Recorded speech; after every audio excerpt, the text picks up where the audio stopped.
now and will be attending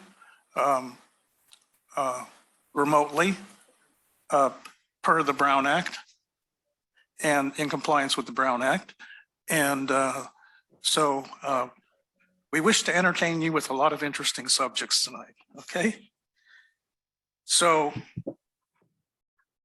Mr. Stevenson, as our general manager, would you like to lead us through some housekeeping? Sure, I can do that at this point before we get going with the salute to the flag. First of all, I just want to say it is great to be back in person. It's been a long time coming, and I'm thrilled that we're able to do this evening. So welcome back, one and all. I do have a few housekeeping remarks. Good evening. On behalf of the ACWD Board of Directors, I'd like to welcome the public's participation in this board meeting. My name is Ed Stevenson, and I serve as the district's general manager. Members of the public may participate in this board meeting in person or remotely by either using the Zoom application or by telephone. Any member of the public participating in person may approach the speaker's podium at the appropriate time when called upon by the district secretary or when the board is seeking comments from the public. If you are participating via Zoom, we ask that you mute your microphone unless you're speaking. You may also be placed on mute by the district secretary. The district secretary will unmute participants at the appropriate time when the board is receiving public comments. In Zoom, you'll be able to view presentation materials as they're presented to the board. At any time, you may submit a question or raise your hand in the Zoom app, and we'll be sure to give you an opportunity at the appropriate time. If you are participating by telephone audio, you may view the meeting agenda, staff reports, and presentation materials, which have all been posted to the district's website at acwd.org and follow along that way. Please put your phone on mute to assure the best sound quality for everyone. And Zoom allows you to use your dial pad *6 to mute and unmute and *9 to raise and lower your hand. Those participating by telephone will also be given opportunities to address the board. This board meeting is being recorded and will be made available to the public for future viewing. And Vice President Sethy, that completes my housekeeping remarks. Thank you very much.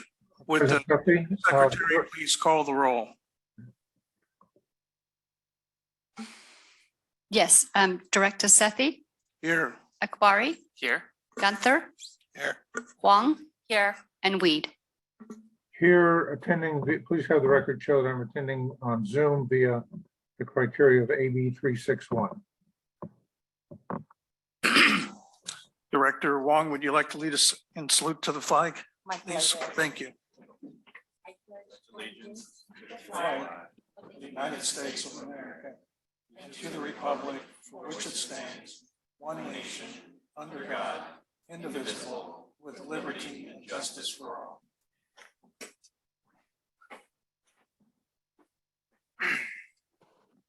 Okay, now we will take public comments. Members of the public may address the board on any issues not listed on the agenda, which are within the purview of the Alameda County Water District. A 5-minute limit is customary. However, the board or board president or presiding officer may adjust the actual time allotted to accommodate the number of speakers. Members of the public who wish to address the board on a scheduled agenda item will be given the opportunity to do so later in the agenda. Thank you. Any members of the public that wish to come to the podium? Is there anybody who wishes to speak via Zoom? Do you see any hands raised? Okay, so I will close public comments at this point. We welcome them at any time for one of our board meetings. So we'll move on to the consent calendar. And I would like to ask if a director would like to add items to the consent calendar.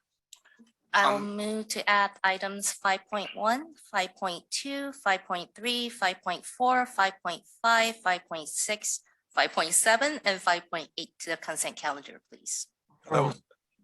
This is John Weed. I will be abstaining on items 5.5, 5.6, and 5.7 as I have not voted or participated in any of the discussions with rubber dam number 1 or the fish ladder. So that's 5. 5, 5, 6, and 5, 7. Okay, then I will amend my motion if it's appropriate to remove item. Well, we'll do it this way. I will amend my motion to add item 5.1, 5.2, 5.3, 5.4, and 5.8 to the consent calendar. Okay. Second as amended. Would the secretary please take the roll? Director Sethy, Yes. Akbari, Aye. Gunther, Aye. Huang, Aye. and Weed. Aye. And is there a motion to I guess we can move to approve, amend, or to approve as amended? approve. I will make the motion to adopt the consent calendar as amended. I'll second. Director Secretary? Sethy, Yes. Akbari, Aye. Gunther, Aye. Huang, Aye. and Weed. Aye. Okay, at this time, we will return to each of 5.5 through 5.7. Thank you, Vice President Sethy. These three items are all related. The first two have to do with construction management services and services related to our fish passage improvements program. And then the third item has to do with engineering services during construction of the fish passage improvement program, Rubber Dam number 1 drop structure project. We'd be happy to read the summaries, or if the board would like to consider these items briefly, you're welcome to do that. President Weed, would it be acceptable to you for us just to take a vote on each one of these items? I'd be pleased and have the record show I abstain. Okay, so if the district secretary would take the vote on each one of these separately. So for item 5.5, Directors Sethy. Hold on just one second. We do actually need a motion and a second. And if you would like, you could take all three of them at one time. So if somebody wanted to make a motion for all three. I'll that would be move fine. items 5.1, 5.6. No, 5.5, 5.6, 5.7. 5.7. To adopt staff Adopt recommendation. staff recommendation. And I'll second. Director Sethy, Aye. Akbari, Aye. Gunther, Aye. Huang, Aye. and Weed. Abstain. Okay, at this point, we will take up item 5.9, a resolution honoring Robert Mcgann upon his retirement from district service. I'll turn it over to the general manager. Thank you, Vice President Sethy. And this is one of those bittersweet moments, but it's something that we're very proud of when we get to honor our retirees. And as I was talking with Mr. Mcgann before our meeting, he's the very first retiree we've had in over 2 years that have been able to be present to receive his resolution. So with that, I'll turn it over to Mr. Mike Wickham, who is filling in for our Director of Operations and Maintenance, who is off at a conference competing for water quality on behalf of the district. So Mr. Wickham. Thank you. Robert Mcgann retired from the district after 21 years of service, and his last day in the office was March 18th, 2022. We can't hear him. Is this not Might on? need to move it a little closer. Oh, all right. Let's try this again. Is that better? Yeah. I'll start again. Robert Mcgann retired from the district after 21 years of service, and his last day in the office was March 18th, 2022.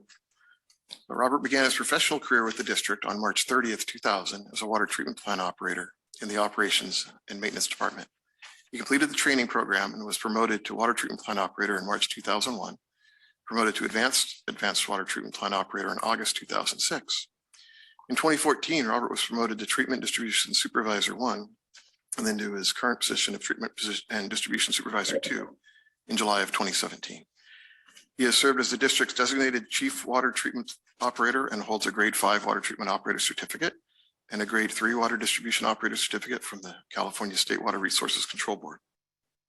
During his tenure at the district, Roberts has always performed his duties with the highest level of competence, integrity, and dedication. As a treatment and distribution supervisor, Robert has been responsible for the day-to-day 24/7 operations of the district's 4 water production facilities and distribution system, which carries a tremendous amount of responsibility, involves supervising others and managing water treatment processes and monitoring water quality to ensure the district remains in compliance with all regulations and responding to emergencies at any given day or night. He was a member of the Mission San Jose Water Treatment Plant startup team following the plant upgrade, was recognized in 2001 as a member of the district's first place winning Top Ops team at the American Waterworks Association Conference, and has been a dedicated mentor and trainer to operators and engineers. Robert has been involved in the response, planning, and successful resolution of many abnormal operational or water quality situations. And he assumed a lead role in developing and implementing the distribution system and treatment facility operational plans after the decommission of the Mission San Jose Water Treatment Plant began in 2015. With his wealth of experience in water treatment, water quality, and distribution system operations, Robert has been an outstanding resource to staff at all levels in the district. Robert's dedication to public service, his competence, dependability, and integrity have greatly contributed to the district's ability to reliably provide high-quality drinking water to its customers during his 21 years of service. He will be greatly missed by his many friends at the district. Robert, I'm honored to be considered one of your many friends of the district. I'll miss you. I don't think I can count the number of times we were working on things together, name the emergency, whether it was a fire, whether it was a flood, whether it was a bit of a water quality potential excursion. Your experience, your competence, and your just calm way of dealing with emergencies any given day or night are something I've really valued. So thank you. I appreciate my time working with you, and I will miss you. So the recommendation by motion, adopt a resolution honoring Robert Mcgann and expressing appreciation for his 21 years of dedicated service with the district.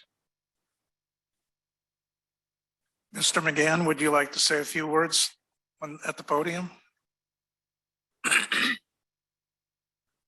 Thank you. I don't wish to waste a lot of the board's time, but I would like to just say a few words. First of all, I think for me, the best description of the quality of this job was very hard for me to retire. Many people have a calendar that they cross off the days, right? It wasn't like that for me at all.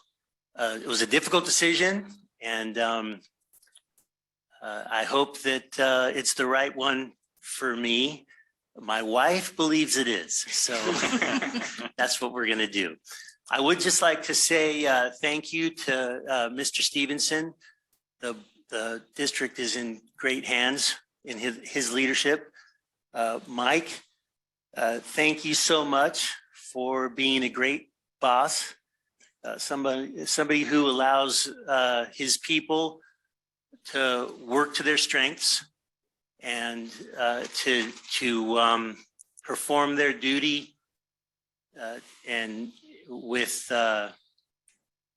he doesn't overmanage, but he's always got his hands on the wheel. I appreciate Laura Heides. I've known her well almost since the beginning of my career here. She was hired not long after me. Enjoyed working with her side by side at the treatment plants for her stint in water quality. And she was the one who gave me my opportunity to supervise the group. I'd like to mention the operators, both the TFOs and TPOs, without bias, I think I can say that they're the best. Some of the best in the state. There are many others that I would mention, some you know, some that you don't know, but if they were here, I'd give them all a big hug and tell them thank you. Appreciate the time. Thank you all. Thank you. Mr. Mcgann, if you would stay there, please. Wait a minute. Why don't we go to, let me make this presentation to you first, and then we'll have some board comments, okay?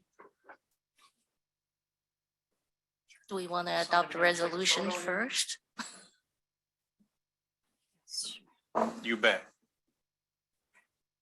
So, Mr. Mcgann, it's with a lot of pleasure and respect for your 20 years of resolution, honoring your service to the district. I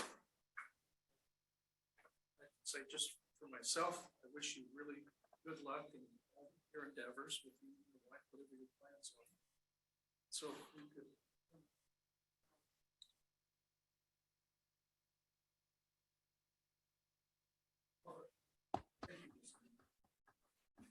We're not finished yet.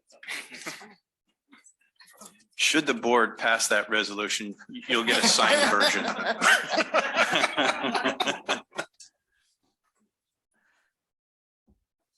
All right, I'll start off at the end of the board here. All right, I was just gonna say, first of all, so Ed, how many grade 5 operators do we have? Not a lot. So maybe we shouldn't pass this resolution. That's a good Then we point. get to keep them around. That's a good And point. then I have to deal with your wife, would be my guess. Maybe I don't want to do that. But seriously, thank you so very much for your service to the district.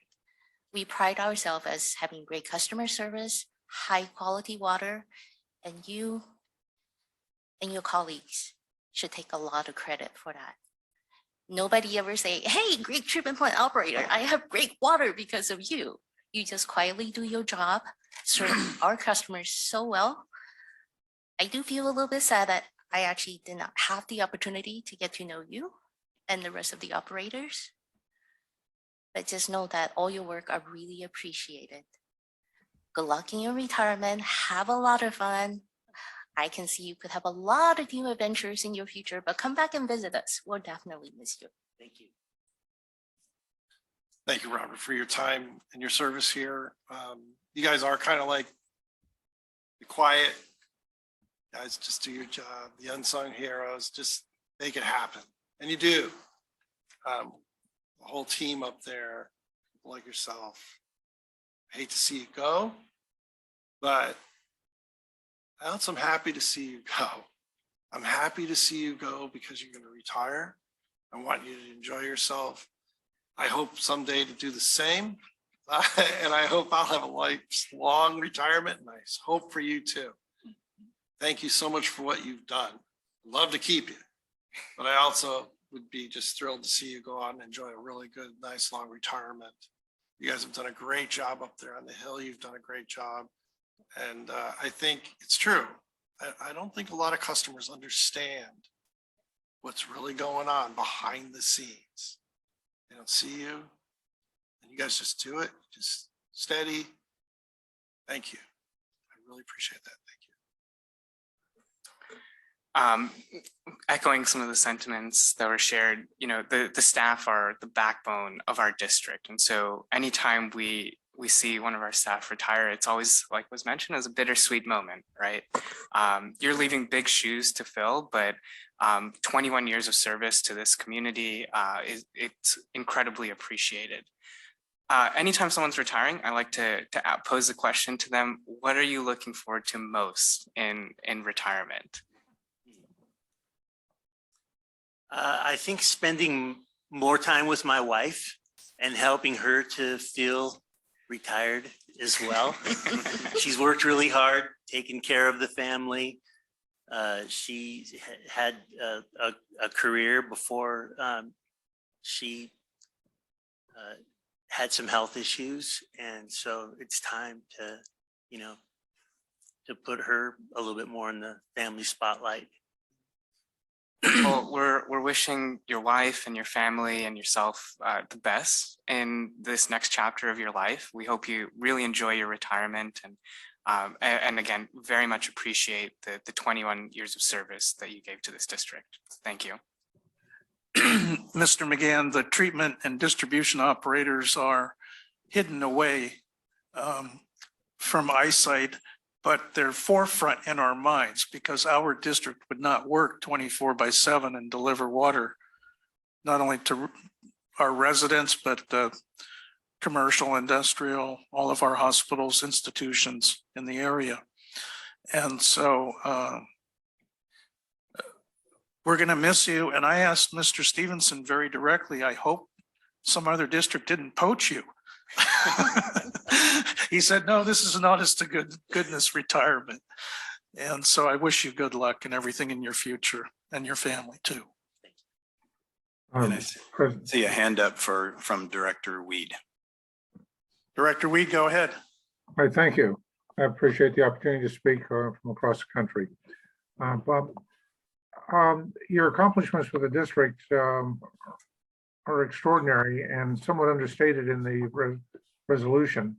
The ACWD, with your guidance, took first place in Cal Nevada, AWWA competition, and then went on to the nationals and placed very well there.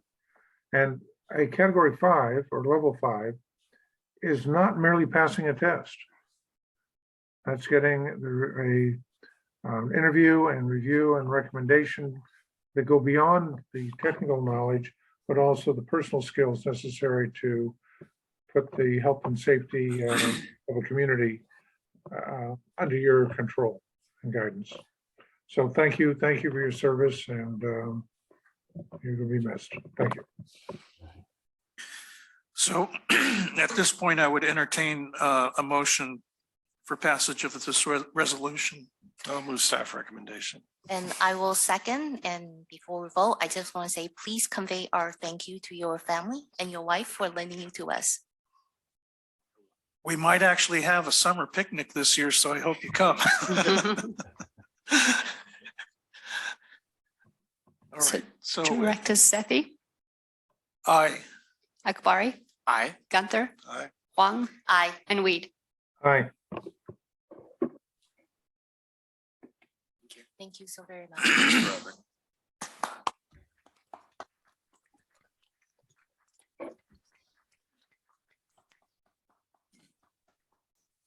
So, Mr. Stevenson, were we going to take 5.10 now? Yes, we can go to 5:10.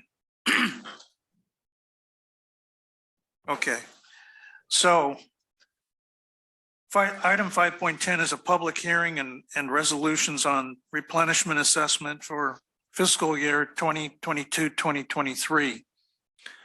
And for this public hearing, by law, I need to read out a script here. It's a little lengthy, so please bear with me.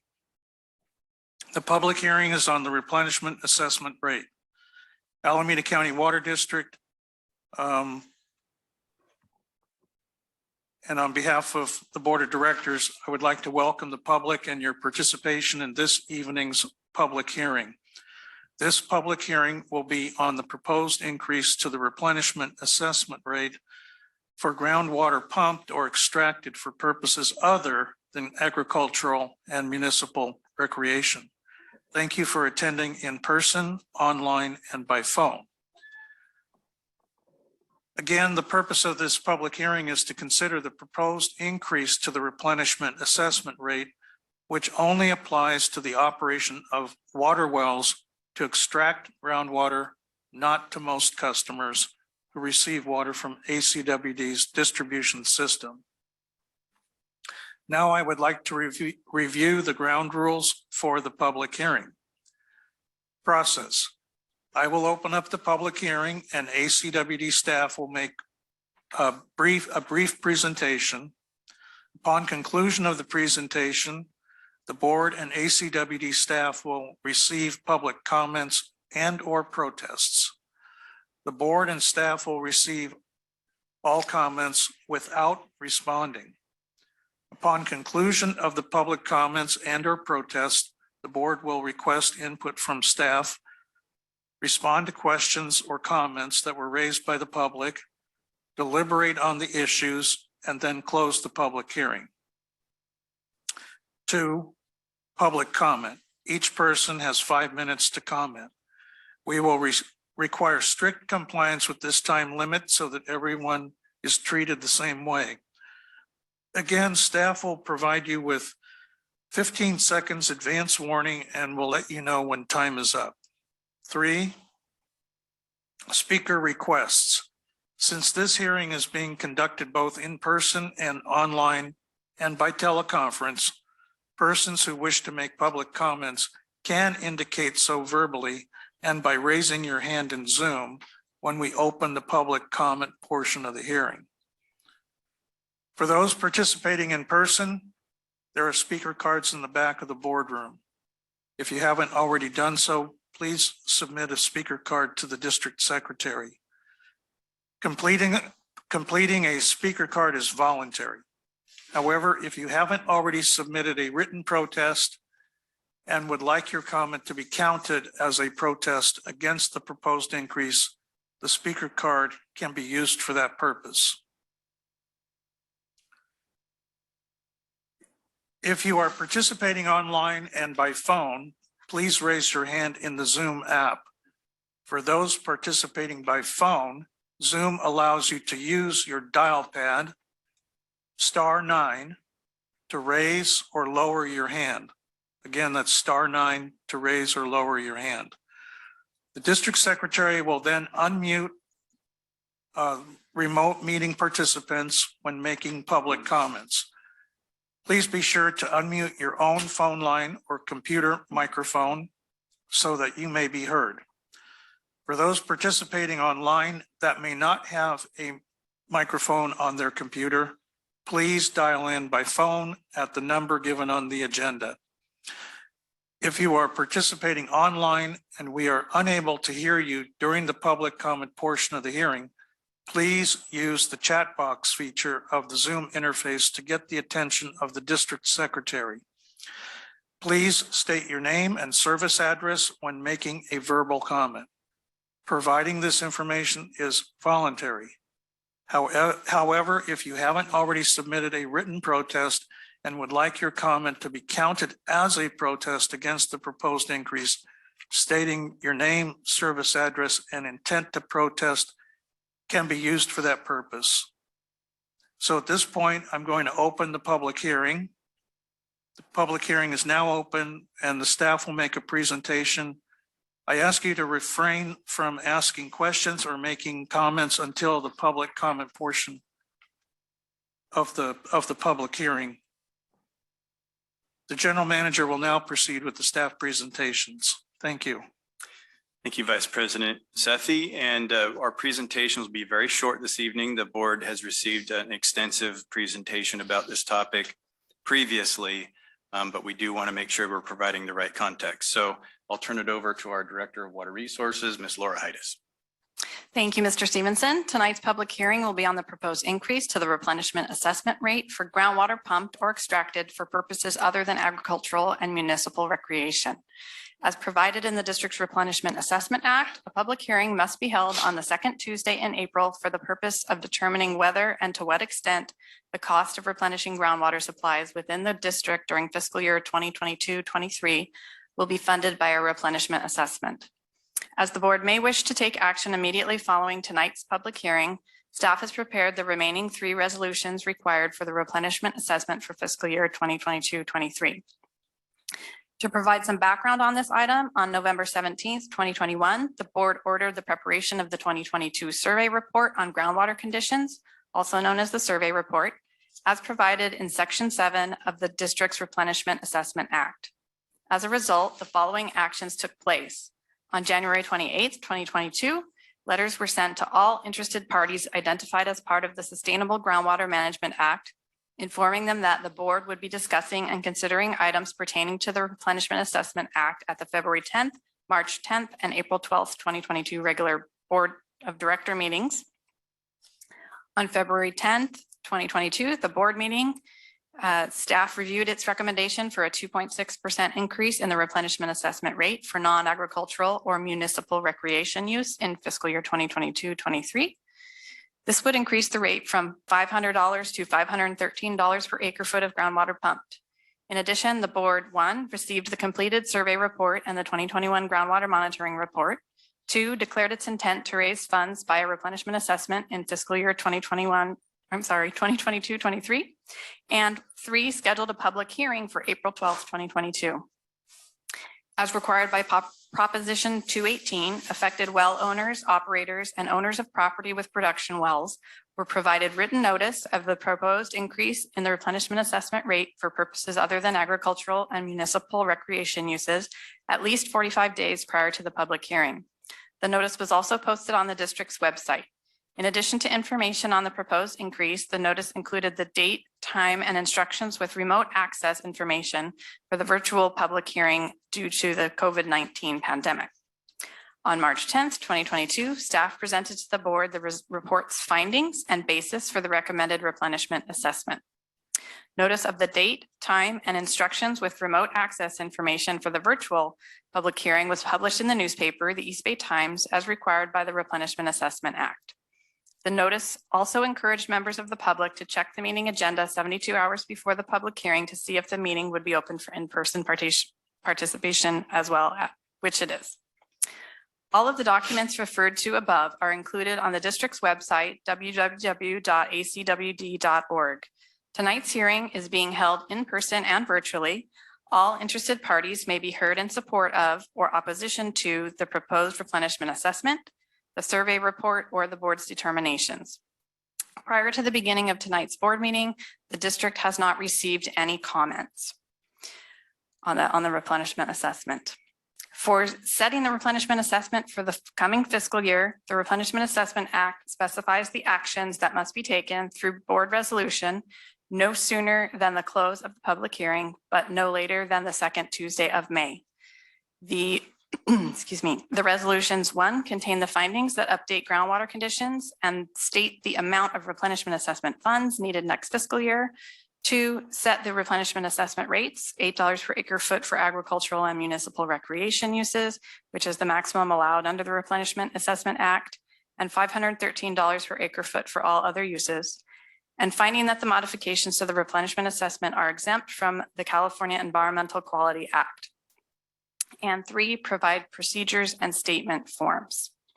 Should the board wish to extend the hearing or take additional time to consider the resolutions, the board may schedule a special board meeting in order to meet the deadline stipulated in the Replenishment Assessment Act, i.e. the public hearing must be completed on or before the first Tuesday in May, May 4th, and the resolutions adopted on or before the second Tuesday in May, May 11th. Approval of this item is consistent with Strategic Goal 2.1, maintain and enhance sustainability and reliability of local and regional water supplies, and Strategic Goal 3, improve the district's financial stability and transparency. So tonight, the recommendation before the board is to conduct a public hearing as scheduled and receive comments from the public on the proposed replenishment assessment for fiscal year 2022-23. Then, by motion, adopt the following required resolutions. 1, stating findings and determining need for replenishment assessment. 2, levying a replenishment assessment and finding the replenishment assessment exempt from the California Environmental Quality Act. And 3, providing procedures for payment of replenishment assessment. And that concludes my presentation. Thank you, Ms. Heides. At this point in the hearing, I'm going to open up the public comment portion and would welcome comments from interested parties. Will the district secretary please call up each speaker that submitted a speaker card? So there's no speaker cards being presented tonight, but we do have Mr. Ken Nishimura who's raised his hand to make a public comment. Mr. Nishimura, please go ahead. Thank you, President or Acting President Sethy. In brief, I support the proposed change to the groundwater replenishment assessment from $500 an acre foot to $513 an acre foot, a 2.6% increase. Given the general rate of increase in costs, this is a reasonable adjustment to the assessment. As ACWD is the majority customer of its own groundwater, I trust that this modest adjustment to the assessment will help keep the cost of water delivered to its customers as low as possible. Thank you. Thank you, Mr. Nishimura. Will the district secretary please unmute the meeting participants that have raised their hand so they may make public comments? I don't know if there are any others besides. I am not seeing any at this time. Okay.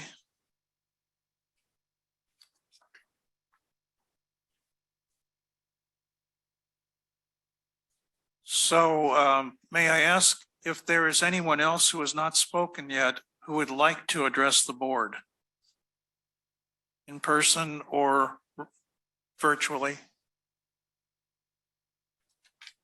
I see none. Does the district secretary see anybody? Not at this time. Has the district secretary received any written comments?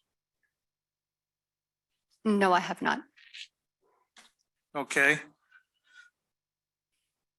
Moving on, to board comments. Does any director have any questions of staff or legal counsel based on questions or comments presented by the public? Nothing from me. Okay. Director Weed or President Weed? No, thank you for the question. I have no further comments. Okay. So since we have no public input, thank you. So since we had no public comments, I feel I can move on here. At this point, we will accept deliberation by the board. Are there any comments from the board? Okay. So at this point, hearing none from the public, hearing none from the board, the public hearing is now closed.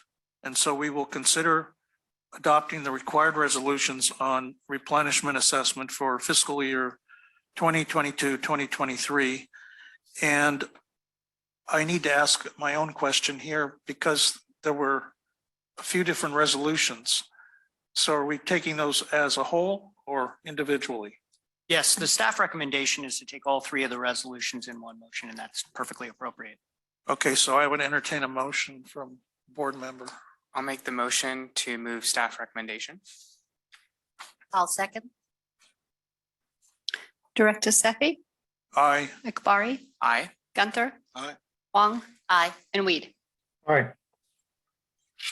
Okay, great. That didn't take as long as I thought. Thanks for your patience, having to read through all the legalese. That's what our general counsel instructs us on. Thank you for doing that. So at this point, we will move on to item 5.11, a resolution authorizing additional funding for environmental planning costs associated with the Delta Conveyance project and determining actions are exempt from the California Environmental Quality Act. And I welcome our speaker tonight, Graham Bradner, the Delta Conveyance Authority Executive Director. And Mr. Bradner, I'm going to go through a staff presentation first before we turn over to your presentation. But in welcoming you here, I would like you to know we are, as you probably know, intimately involved in the Design and Construction Authority, both at the staff and board level. And I also represent the district on the Delta Conveyance Finance Authority since its inception. So we really have been looking forward to having this on our agenda. So I will turn it over to staff at this point. Yes, and we're very happy to have Mr. Bradner joining us. First, I'd like to kick it over to our Director of Water Resources, Ms. Laura Heides, to kind of get us going on these two presentations. Ms. Heides.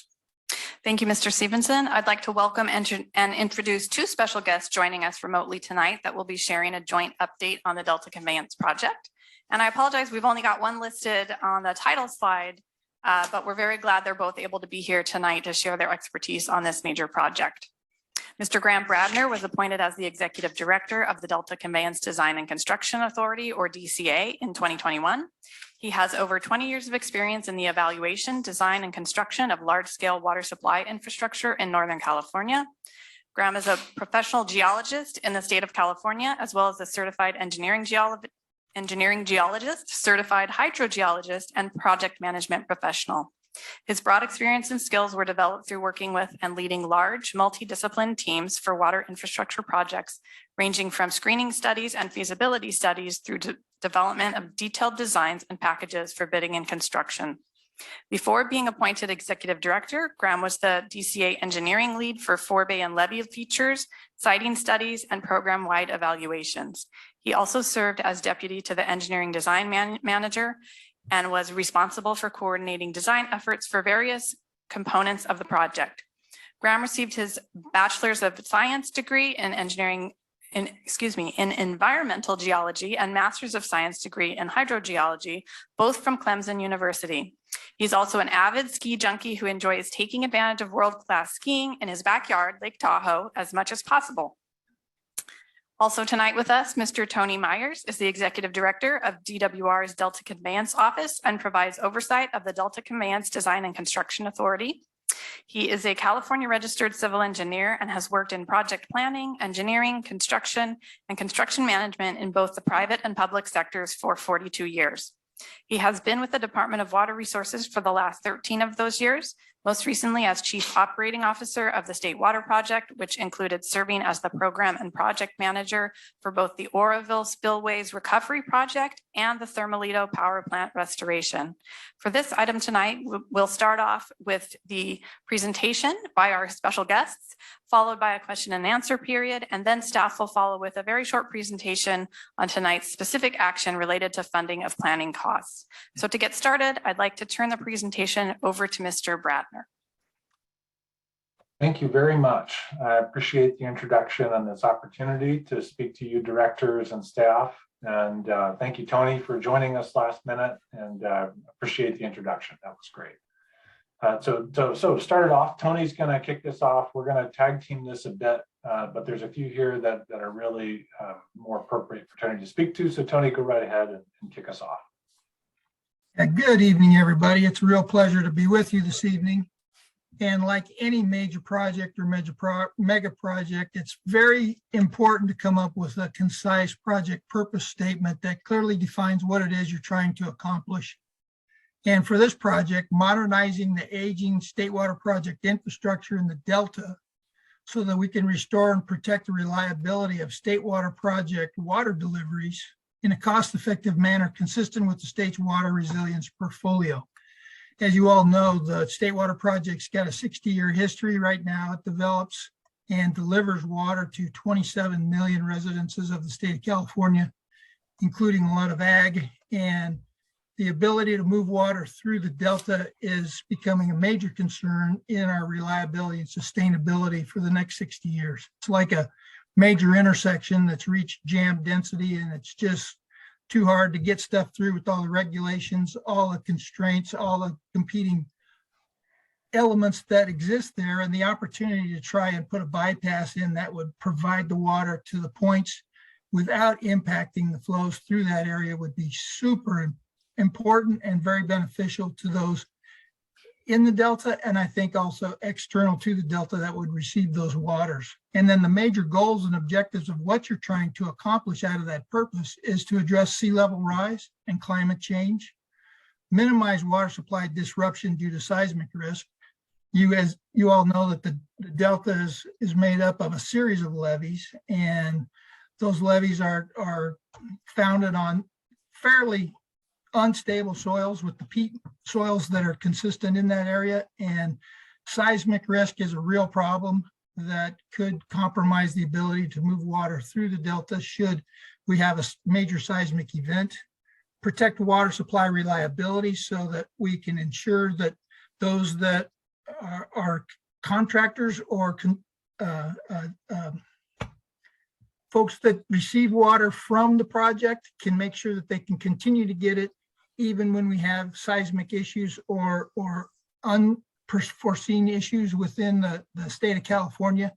And then also provide operational flexibility. And that from an operation standpoint for the state water project is really important because we have our self-Delta operations, which have been in existence for roughly 60 years. But then we also have this other opportunity that gives us a separate knob, a separate opportunity, a separate way to have mutual exclusivity in the ability to wheel water through the system. And it would be really beneficial for us from a sustainability and dependability way to provide and deliver water through the Delta.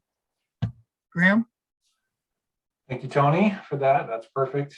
So I will be providing the engineering summary for the project. Sorry, if you could just go back one.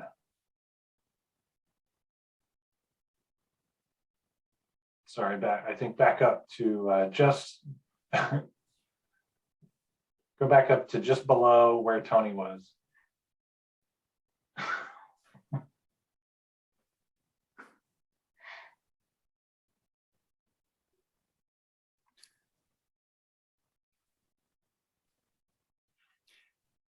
I think this is great. It's an opportunity to try out our new system here. It hasn't been Yeah. used in 2 years. We had to dust the cobwebs off. So thank you guys for helping us do that.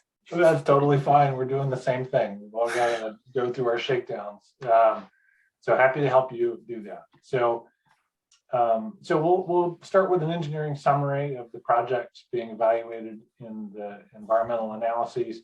There are 3 general alignments referred to as Central, Eastern, and Bethany, and I'll go through each one of them individually in the slides that follow. So we don't really need to bog down here, but that's the image on the right is highlighting the 3, and we'll go through them here momentarily, but they all have several common elements. There would be intake diversions in the North Delta along the Sacramento River, and then they would connect somewhere to the South Delta existing state water project facilities south of Clifton Court Forebay, right up there around Bethany Reservoir. So those 2 main elements are common to all 3 alignments.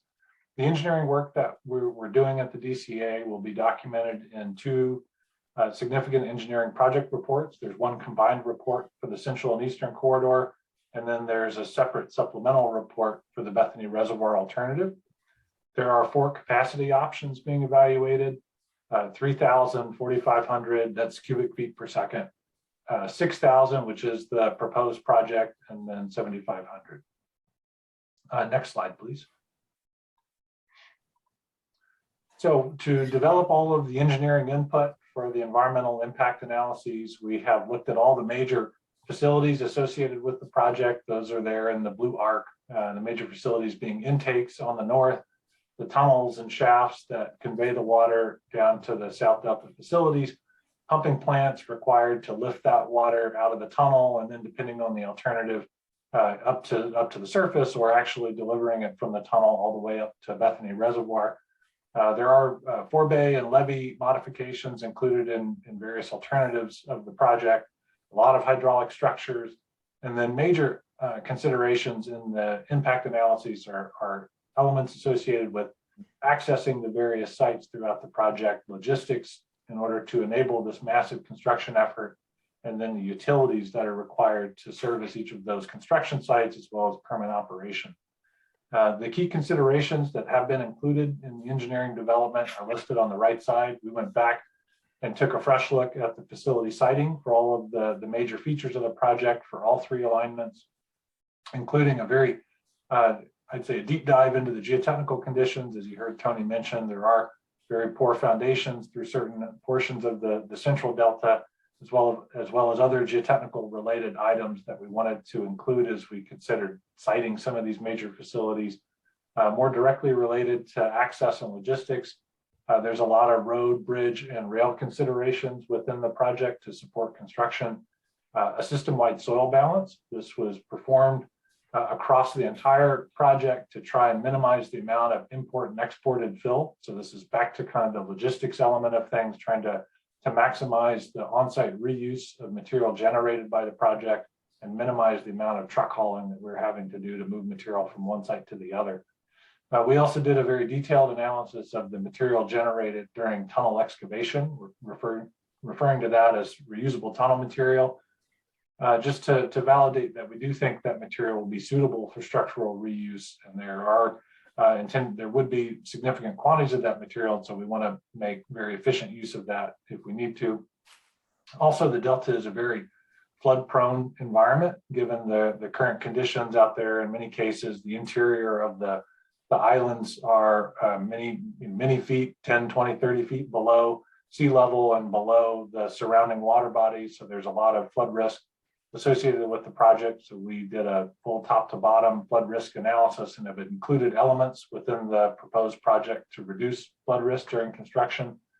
And then a couple other items related again to logistics and access. We've specified on-site batch plants, concrete batch plants at key locations.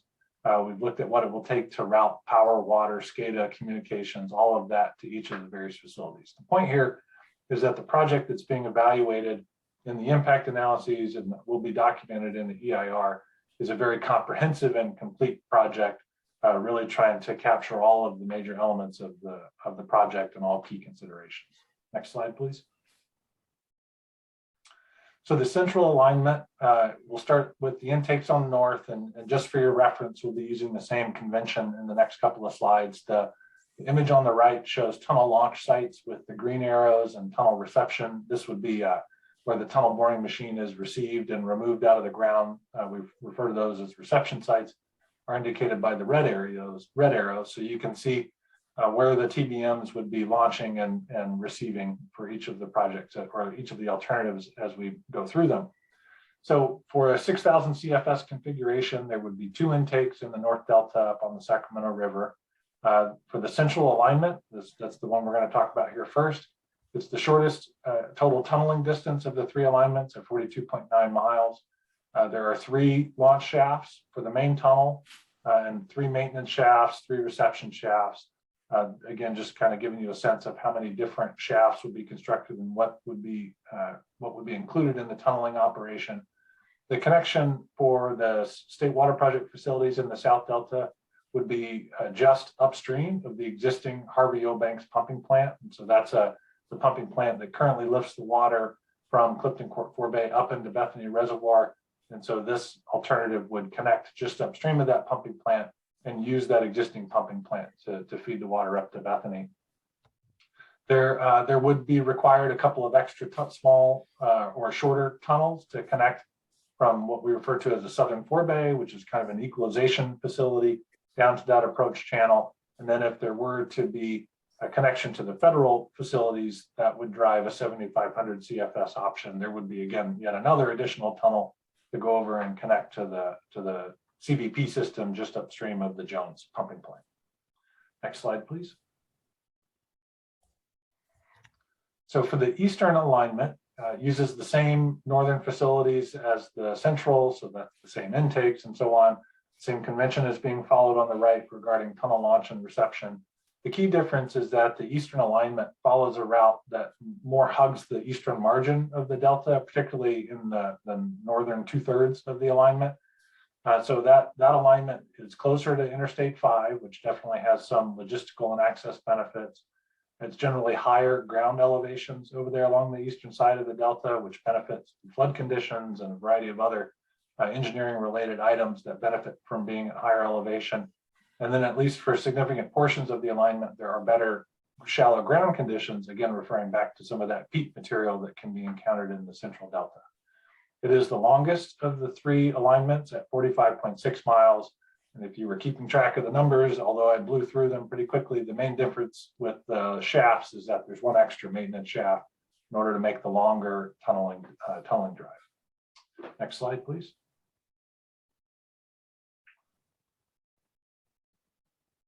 So Bethany Reservoir alignment, it uses, again, the same northern facilities as central and eastern, and meaning the intakes, and then follows generally the eastern alignment down to Lower Roberts Island. And that's where you see the color of the text changing from black to orange on the right side there.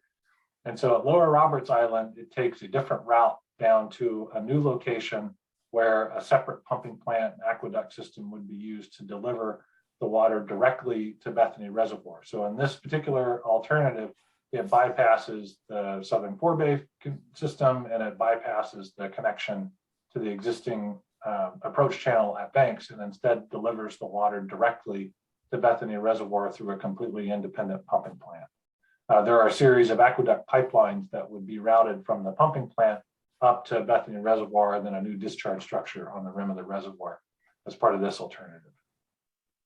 Next slide, please.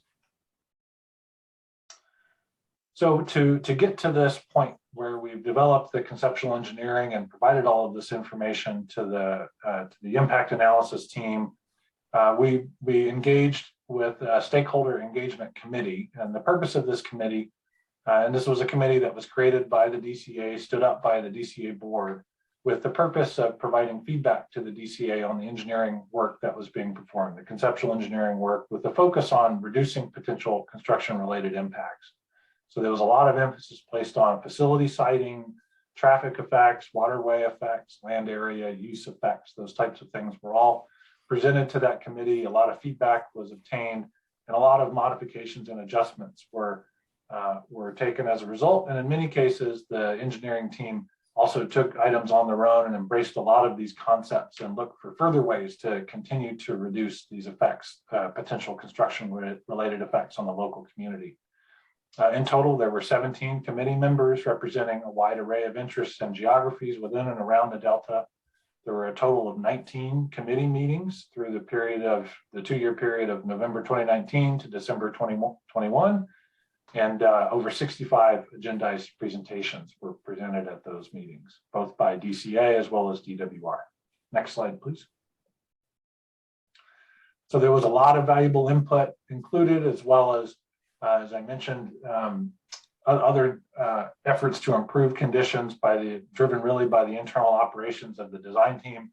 I've got several examples here on the left side. First, we started with every effort to reduce site footprints throughout the project and maximize the ability to reclaim temporarily impacted agricultural land, put it back into some sort of productive use, agricultural or habitat use.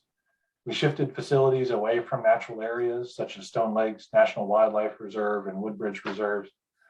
We eliminated most of the barging along all of the project. We added rail, expanded roads. We added rail connections to some of the existing railroads, expanded roads, and eliminated some structures to try and maintain the acceptable levels of service. And level of service is a traffic related item. So trying to maintain those conditions into the acceptable categories. We reduced the borrow and import requirements. That goes back to that project-wide soil balance. And then focusing on the reusable tunnel material, we identified eco-friendly and biodegradable tunnel conditioners that could be used as part of the tunneling operations to ensure that that material is reusable. And then a more detailed item, we ended up doing a complete redesign on the temporary cofferdams up at the intakes. We heard some concerns about noise up at the intakes, and through this redesign, we were able to reduce the pile drive impacts at those intakes by 80%. And so there's a significant reduction in the noise being generated up there during construction. Next slide, please. So we have at this point completed our conceptual designs for the DWR impact analysis, and it was time to sunset the Stakeholder Engagement Committee that was made official at a January DCA Board of Directors meeting. We've continued our outreach efforts in the community. We attend and present, and there's a couple examples there on the right side. That's local community engineering briefings and project updates. This is to ensure our main mission at the DCA is to ensure that accurate engineering, current engineering information is getting out to the folks who are interested, and that everyone has an opportunity to understand the project and ask questions directly of us. There's really no one better to try and explain what's in the current project and how it may differ from previous iterations. But a key consideration here is the transition over to the DWR-led engagement, really consistent with the CEQA process. Next slide, please. So with that, Tony, here's a slide for you on CEQA public outreach. Thanks, Graham. So like with any big project, you want to get as much input as you possibly can so that you can derive the best alternatives and make the most informed decisions. And as part of that process, we've got a public outreach plan that's been developed for 2022, which has its focus mainly on the release of the draft EIR and to help steer the public in its review of that, not to dictate the review, but to make sure that the availability of the documentation is there for the public to address, review, provide comments on, and provide information back to the design team so that we can assess what is being proposed and make modifications where appropriate and come up with the best solutions. And in doing that, we've identified 3 key tenets in that focused 2022 plan, and that's public information, making sure we get the information out to the locations that are appropriate for the public in videos and website updates, fact sheets, graphics, social media flyers, e-blasts. A lot of that we've been doing all through the last 3 years since the retooling of the projects from WaterFix now to Delta Conveyance, from the 2 tunnels now to the single tunnel, and through the NOP process and the development of the draft EIR. And so that's just going to continue as the processes have continued to unroll and engage the public in that informative process so that they can understand what's going on and we can be as transparent as possible to help communicate the project. And then have scheduled and formal outreach and engagements where we have proactive outreach and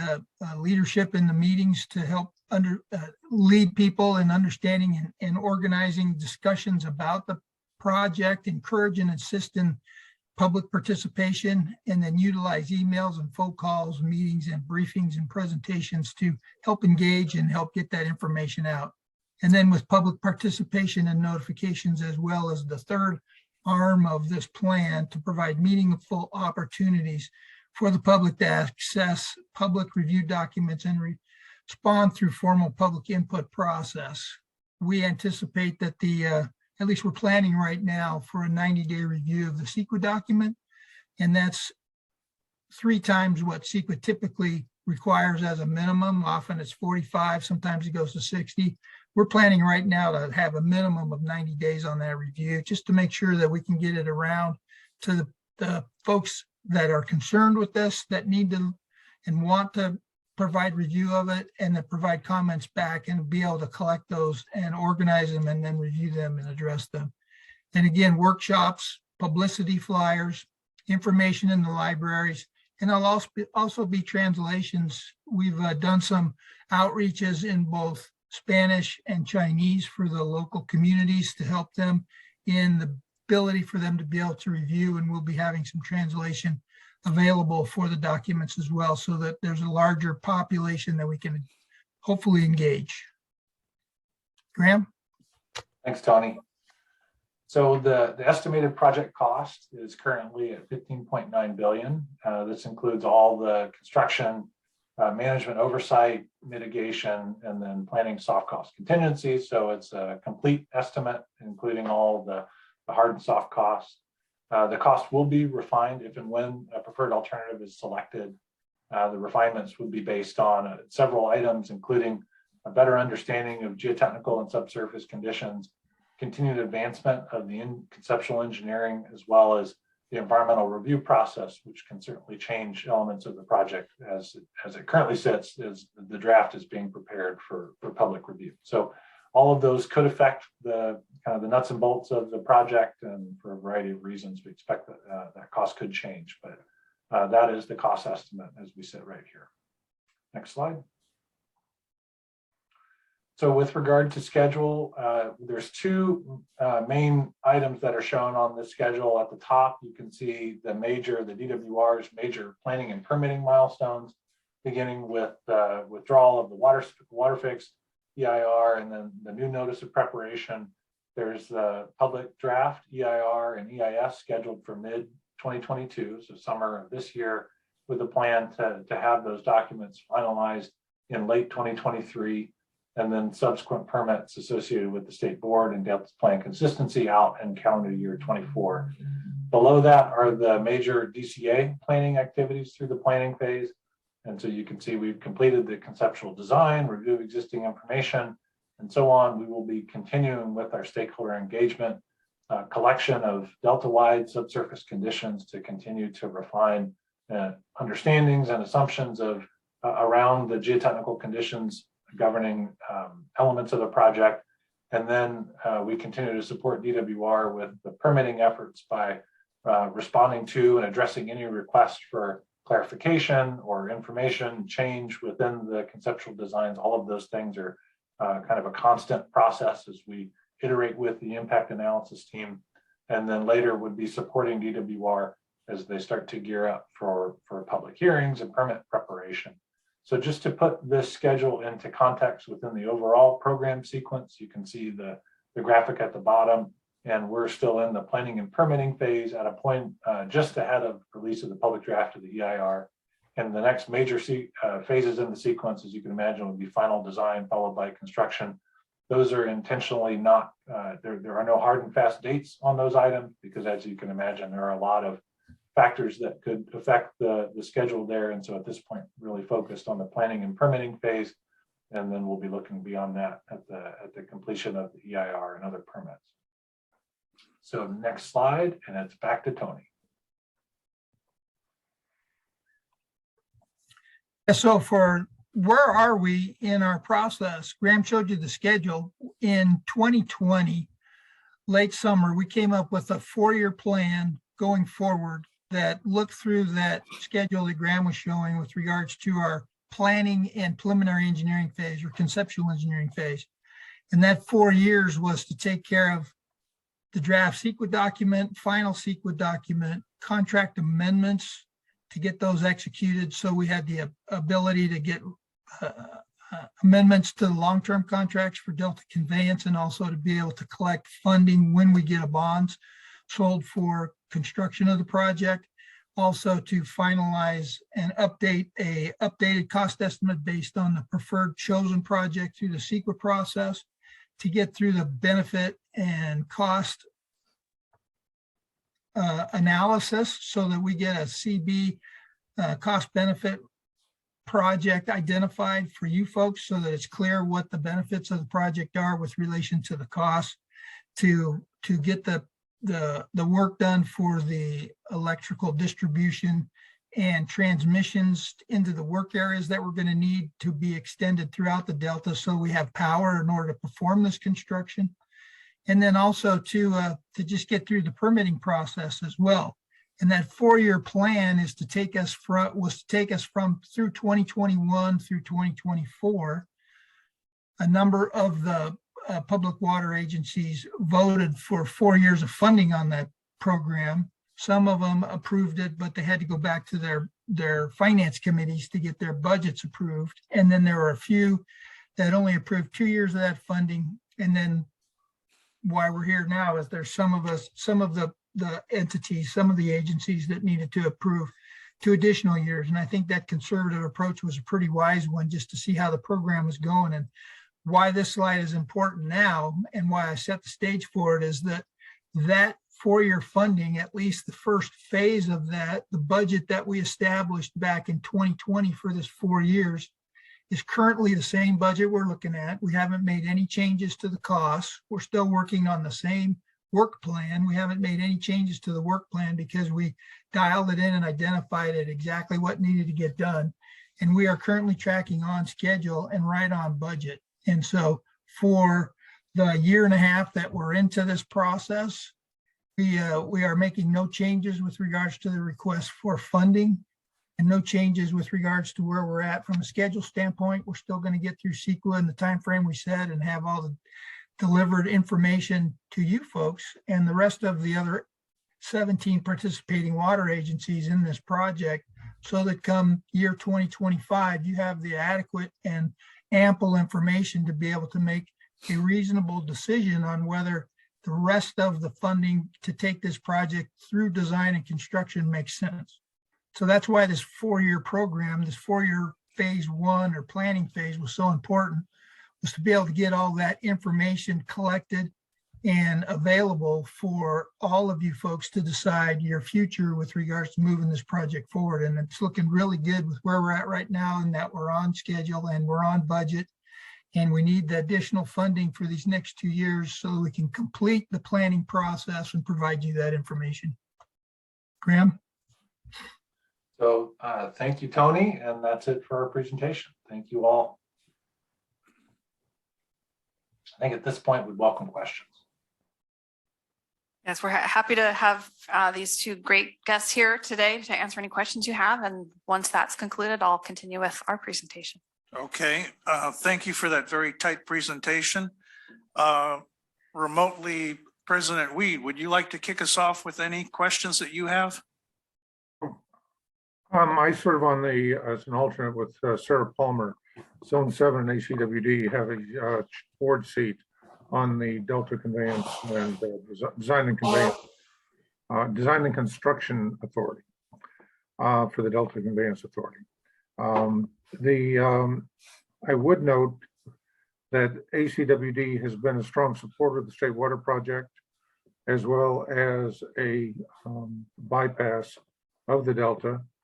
Our board supported the Perfield Canal, which was 15,000 CFS, even when our local voters were almost 80% opposed when it went to the ballot. And we were the first in line to sign up for the State Water Project many years ago. And we're right at in the first to sign up for the current operations. So to my understanding, we've had unanimous support from our board on these efforts, and Godspeed. Thank you. Any other director here? No comments. To thank all the work it's proceeding ahead. It's nice to see actual plans, in fact, and looking forward to continued proceeding ahead. Thank you. No questions from my end, just appreciative of the time of both our presenters today. Mm-hmm. Thank you.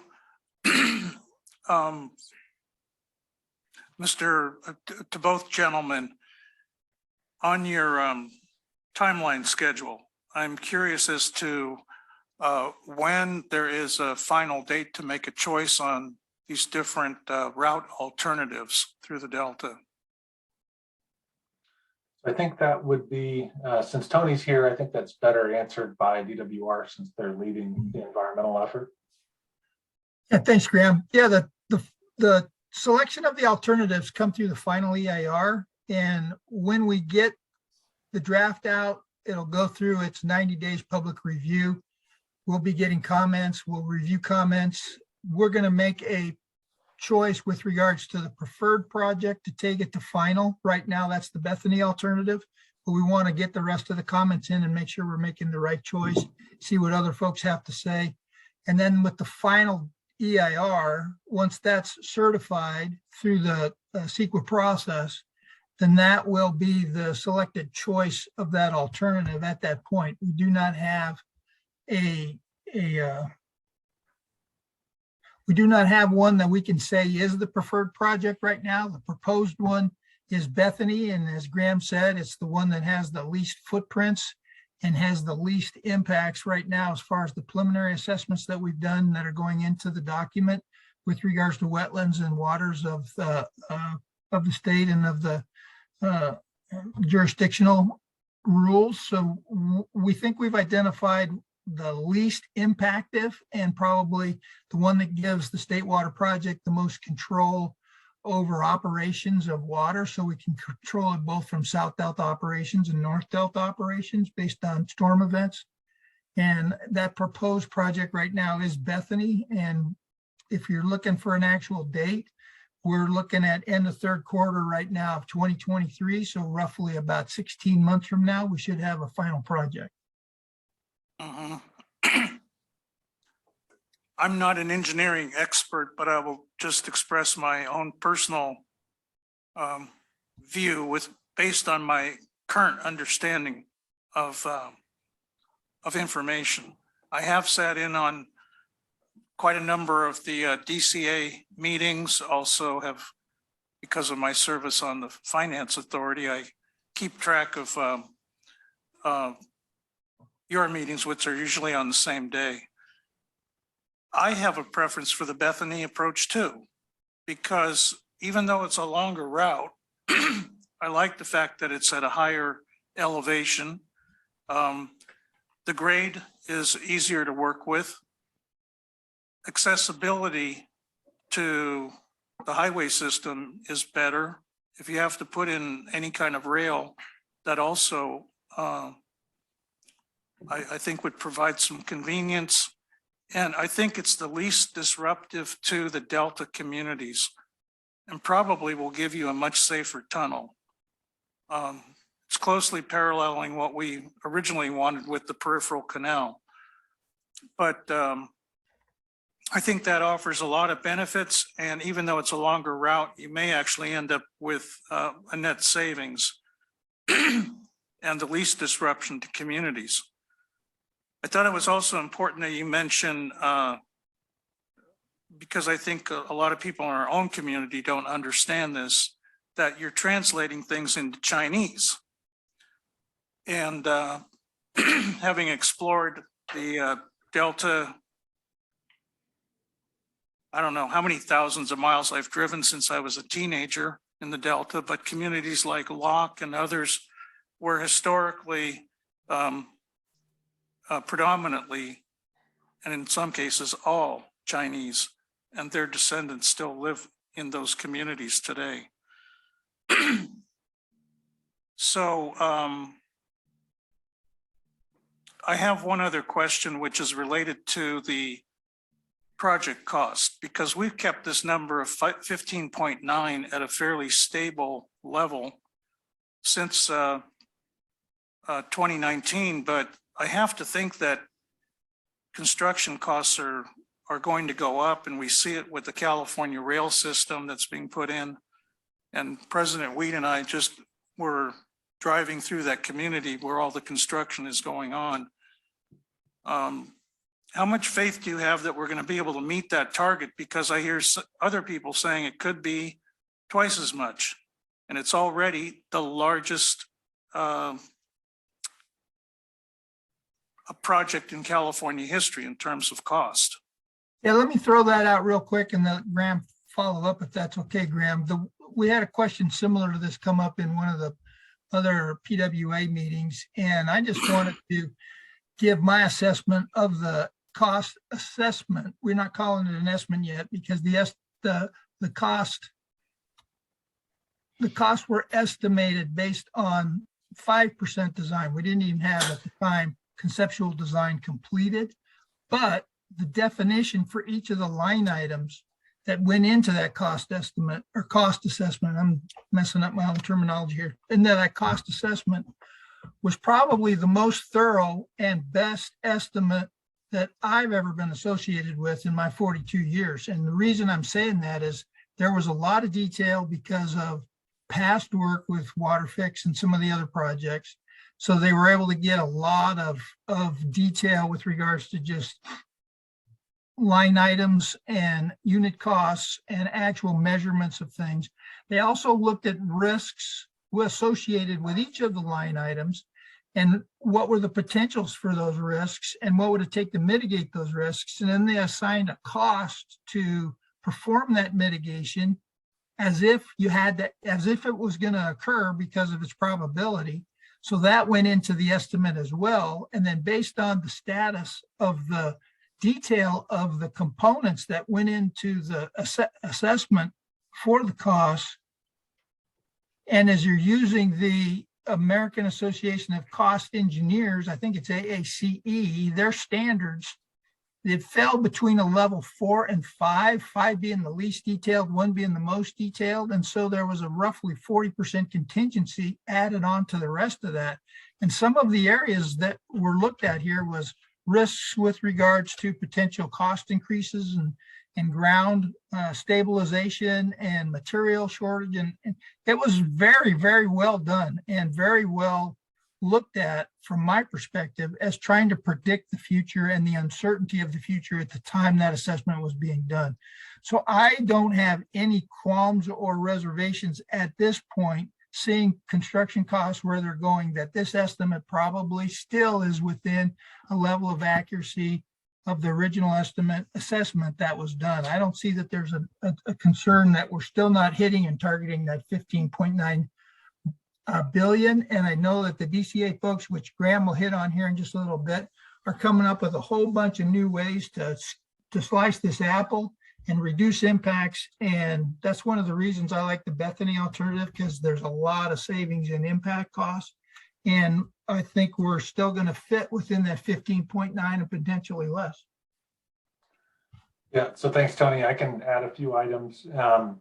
So yes, I think first beginning with the contingency, I think that's a good place to start. And Tony's right, there is a very healthy contingency included in the estimate, as much as 38%. So it's a pretty significant inclusion there. And that is to address all of the things that we think may happen, but we don't have fully fleshed out in the details. Also, within the work that we've done on the conceptual design side and have been folding into our understanding and folding into the estimate, yeah, a class 4/5 estimate would typically have an error, a very wide error band on it, probably typically somewhere between +80 and -50%. But given the amount of detail that we've included into the estimate, which is pretty uncharacteristic for this stage in the program, we feel that we're not, sort of in that midpoint where it could go either way, plus 80 or minus 50. We're definitely hedging towards a more stable position on the estimate than that, even though it is officially a class 4-5 estimate. A lot of the work that we're going to be doing over the next year and a half is related to the subsurface conditions, getting a better understanding of geotechnical conditions and across the delta and among the 3 alignments. I know that the conceptual engineering and cost estimate effort tended to lean conservative on that because it can have such a significant impact on the overall construction effort and cost. And so there will be certainly opportunities to refine the foundation improvement designs and costs. I think that will help to bring things down. You're right that inflation is not pretty right now. And so that's something that we're going to have to deal with. We're still some time out from having a preferred project. And at that point, it will make a lot of sense. It will be necessary to update the estimate, folding in current benchmarks and updating to current dollars. But by the time we get there, I also expect we're going to have a lot more understanding of subsurface conditions, a lot more understanding of some of these specific sites where we may be able to revise and reconfigure the sites to shrink the footprint, shrink the cost, shrink the construction schedule, which impacts the escalation and inflation effects. So there's a lot of different ways that we can push back on that. So, as I guess in a different way of saying, I feel like we have a pretty good understanding of the cost where we sit as representative of the 3 projects, but we'll have a much more detailed representation of the cost when we get to the point of having the finalized EIR. Thank you for the detailed answer. The reason I was asking is that ultimately the Delta Conveyance Finance Authority is going to have to come up with the funding and finance this whole project. And the contractors that are part of that authority will end up footing, the bill in their own respective way too. I have 2 more questions. One is, how many contractors are on the DCA, and are all of those contractors also on the Finance Authority, or are there some that are not? Tony, do you want to answer this or should I? I'll let you do that, being that those are boards that represent you guys. Okay, so there are 18, I think the actual number is, I think there are 18 contractors that are on the, that are part of the JPA. That's correct. That are funding the activities of the project right now and are represented by the DCA Board of Directors, the 7-member Board of Directors. Unfortunately, I don't have the exact answer for the Finance Authority, but I would imagine those are equally represented on the Finance Authority. We have 11 contractors on the DCFA.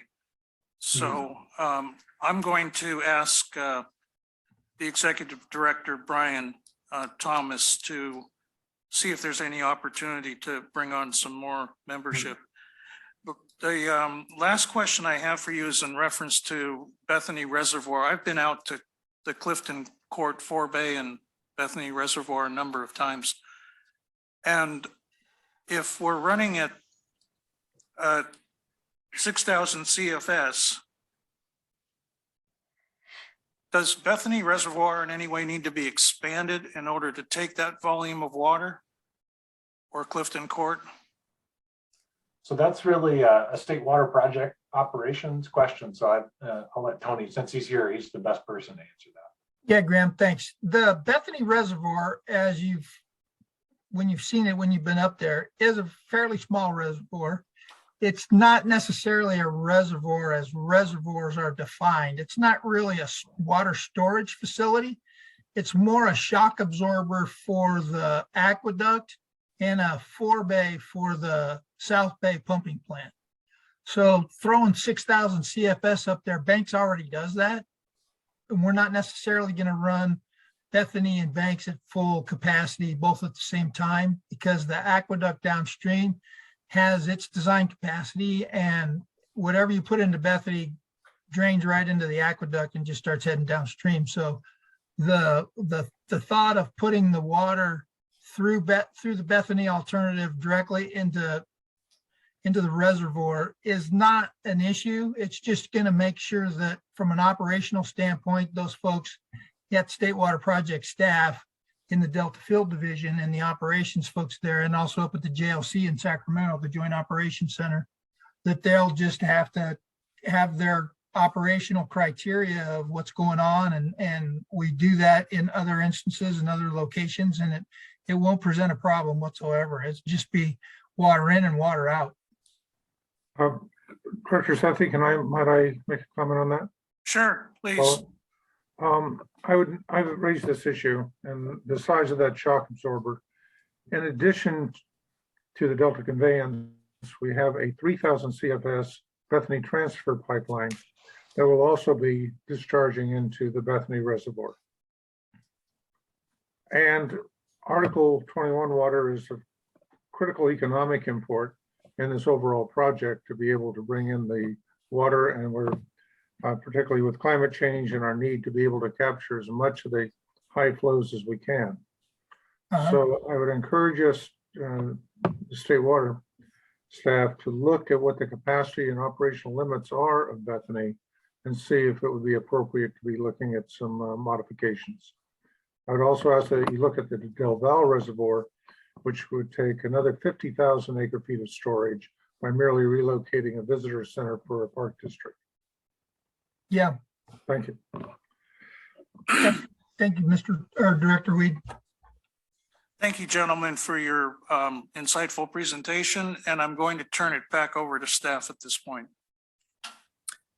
Thank you, Vice President Sethy. Yeah, so we'll take the topic now from the big picture Delta Conveyance project and bring it on home for ACWD and talk about the context of our action here this evening. So again, Ms. Heides, please.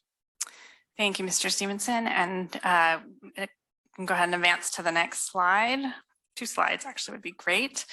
So I'm going to talk just very briefly about the planning funding that's being requested for action tonight. I've included some key terms that are throughout the presentation and supplemental information.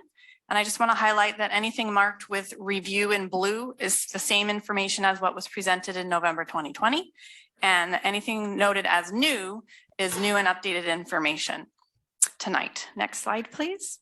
So I'll go briefly over our previous board actions and recent developments and the current status of the DCP preliminary benefits and costs. We'll talk about the planning funding agreement consideration and move on to the staff recommendation. Next slide. So to review, our board has taken a number of actions that I won't go through here. The ones from October 2017 through April 2020 were discussed in November 2020 and bring us to today. In November 2020, you will recall the board did authorize Delta Conveyance participation at a level of 1.15% with this new single tunnel project, and did approve a 4-year funding agreement with DWR at that time and 2 years of initial funding for that agreement. Next slide. This is mostly review here. The preliminary Delta Conveyance project benefits analysis was completed in 2020. So the first several bullets you see here are the same information that was proposed at that time. The project's still in development and cost estimates still may change. But new, just noting here that DWR's water supply analysis for the proposed project will be available as part of the draft environmental impact report that's expected to be released in mid-2022, later this year. Next slide. And you heard earlier about the preliminary cost information. So we're still planning based off of the information available in 2020. And has not been refined, but will require additional geotechnical information, as was mentioned earlier tonight, before refining those cost estimates. Next slide. So just to summarize the current status, the cost and benefits information remains the same. We do anticipate that more information will be available later this year.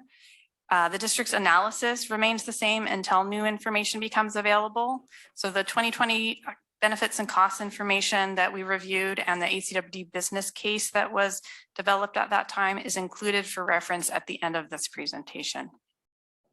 Next slide, please. So the funding agreements that Mr. Myers referred to earlier in 2020 were for a total of $340.7 million for the 2021 through 2024 period among all of the participating agencies in the project. ACWD resolution 20-066 that was approved in November 2020 did approve the 1.15% participation level. The planning agreement that we signed with DWR and the first 2 years of funding for 2021 and 2022 were approved at that time up to about $1.3 million. The agreement does include flexibility to provide additional funds without amending the agreement. And additional funding that was identified in the agreement for the district's contribution for the years 2023 and 2024 was at about a $2.2 million, as you see listed on the slide. And that has not changed, that it was the same amount that was established in 2020. Next slide, please. So planning funding for 2023 and 2024, again, what we're requesting tonight is consistent with what was approved in 2020. The benefits and cost information does also remain the same. As Mr. Myers talked about, the planning remains on schedule and on budget. And we did review this item with the Water Resources and Conservation Committee on February 23rd, 2022. And approval of the additional funding for the next 2 years is consistent with strategic plan goal 2.2, protect existing imported water supplies. And so tonight, the staff recommendation is by motion, adopt a resolution 1, authorizing the general manager to execute a letter to DWR that commits the district to provide an additional $2,235,887 to DWR for the district's share of the environmental review, planning and design costs associated with the Delta Conveyance project through 2024 in the amount of up to $3,529,508, and 2, determining the actions are exempt from the California Environmental Quality Act. And with that, I'm happy to answer any questions that the board may have on this additional funding agreement or funding approval per the previous agreement. Any director? Nothing from me. No questions. Okay, with that, I have a recommendation for the board if you will go along with it. Because of the importance of this project, not only presently, but in the history of our agency, I would recommend that President Weed make the motion in favor of the staff recommendation because his signature is going to go on this resolution. I will so move. We have a I will- second. I'll second. Directors Sethy, Aye. Akbari, Aye. Gunther, Aye. Huang, Aye. and Weed. Aye. Okay, Thank you. And thank our visitors for Graham and Tom for showing up and making a presentation. yeah, thank you once again. You're Yeah, it welcome. was a Happy to pleasure. be Thank here. you. Thank you very much. Okay, we have a request from a director for a break, and I'm going to suggest that we take a 15-minute break, if that's okay. And we will return to take up item 5.12 at that point. So we'll just adjourn for 15 minutes. Okay, wonderful. So we're going to move on to item 5.12, amending the rate and fee schedule regarding electric vehicle charging fee and finding amendment exempt from the California Environmental Quality Act. And I'll turn it over to staff. Thank you, Vice President Sethy. This item follows a discussion that went along with our rate hearing back in February, where there was a request by a member of the public to review this particular rate. And there was support by the board at that time. So staff went back and looked at the item. And so to tell you about it is our production manager, Mr. Mike Wickham, again, filling in for our Director of Operations and Maintenance. So Mike. Thank you, Mr. Stevenson. So this item is amending the rate and fee schedule regarding electric vehicle charging fee and finding the amendment exempt from the California Environmental Quality Act.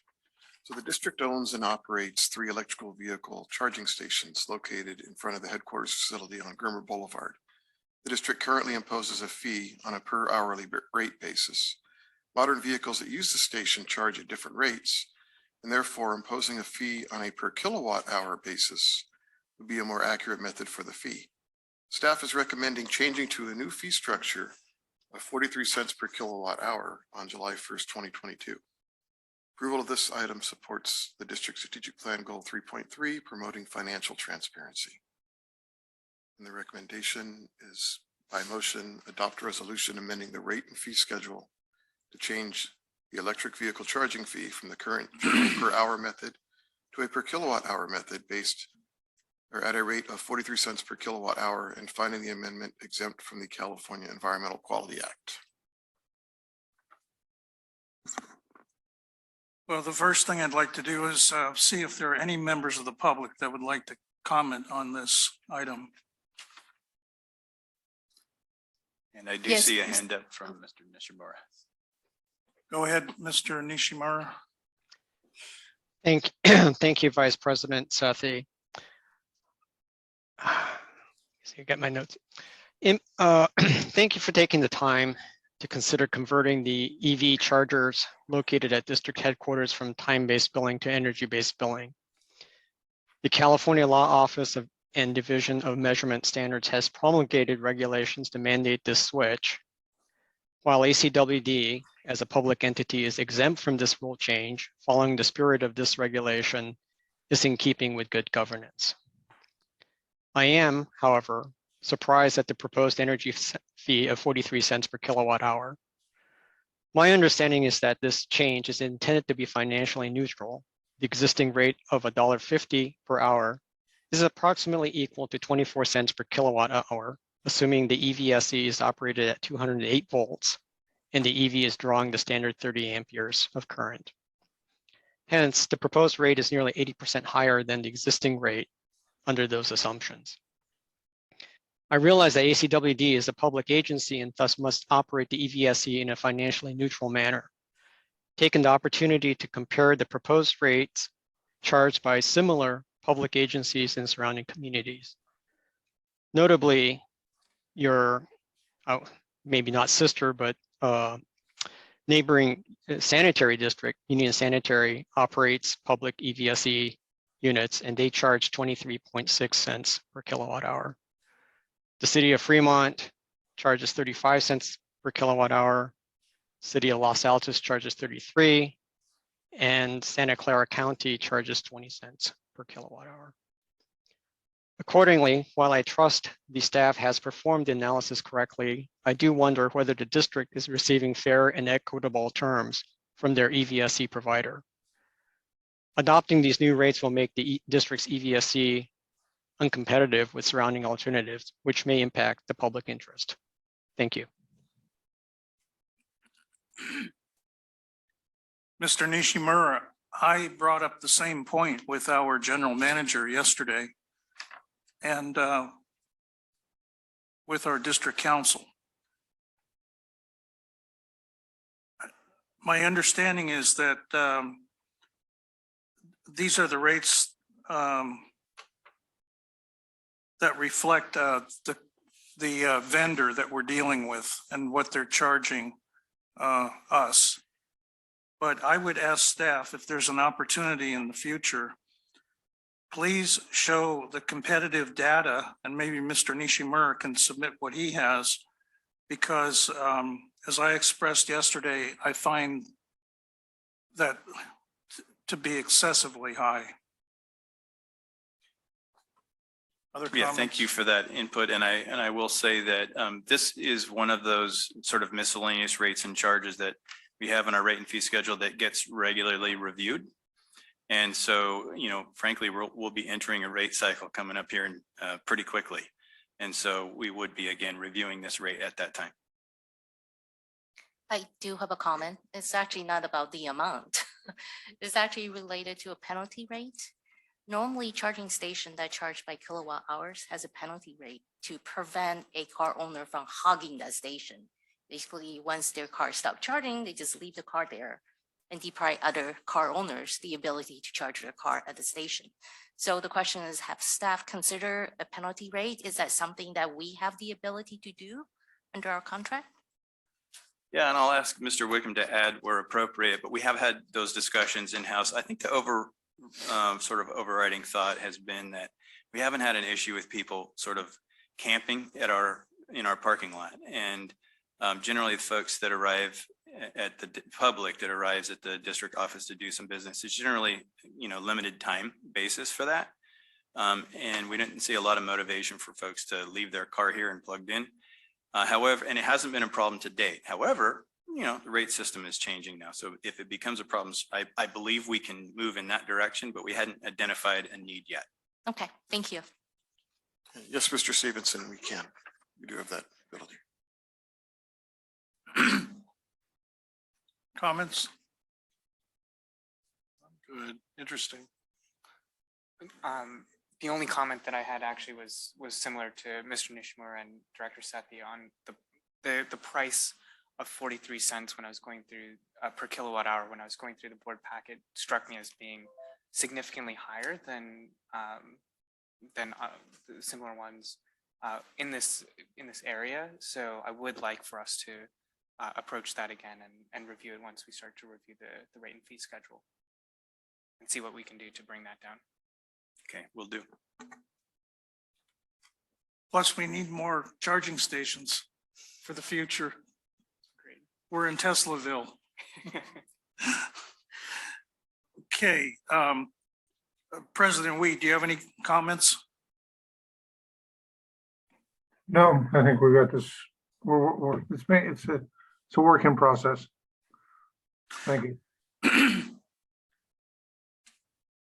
What's really ironic here is, we're putting in solar and wind across the state, and you can get things down at 10 cents a kilowatt hour, and yet we're charging a lot more for the charging of vehicles. Anyway, does somebody want to move the staff recommendation? I'll make that motion. I'll second. Aye. Akbari, Aye. Gunther, Aye. Huang, Aye. and Weed. Aye.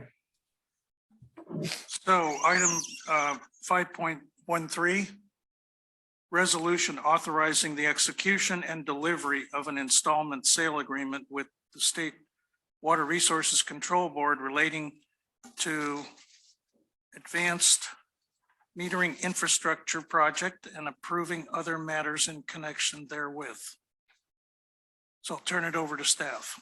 Thank you, Vice President Sethy. And as the board and public are aware, this is an item we've been working on for quite a long time. So we're happy to be moving in the right direction here. But to introduce this item, I'll ask our Director of Engineering and Technology, Mr. Groom Awoke, to share it with us. Thank you, Mr. Stevenson. Good evening, board members and community members. As you know, this item has to do with the advanced metering infrastructure project that we've been working on for a little bit now. And we, as staff, we've been working on securing additional funding sources for this project. And the full staff report is included in your packet. However, I'd like to read a summary of the staff report and read the recommendation for the board's consideration, and then take any questions you may have. The advanced metering infrastructure project will implement AMI technology throughout the district service area.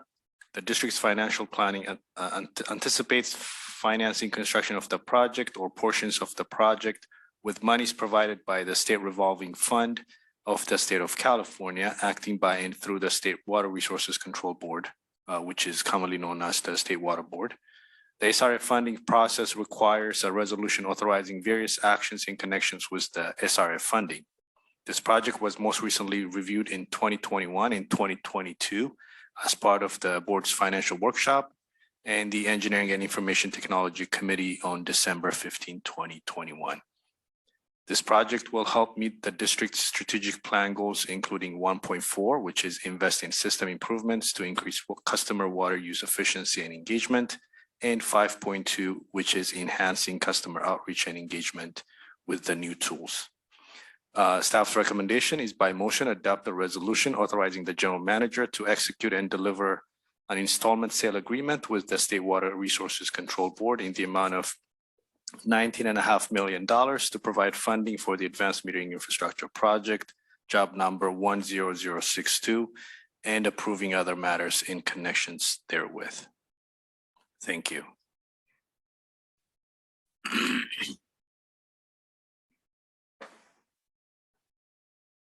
And staff would be happy to address any questions from the board or public. Okay.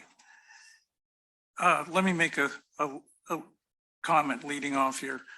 I mentioned to somebody here, Mr. Wunderlich, that on 2 occasions when I was taking my cars in for smog checks, I ran into the crews that are deploying all the new meters out in the field early in the morning, 7:30 in the morning, and they're all filling up, and they're dressed in their outfits and everything, and clearly identified, as being representatives of ACWD in their orange outfits.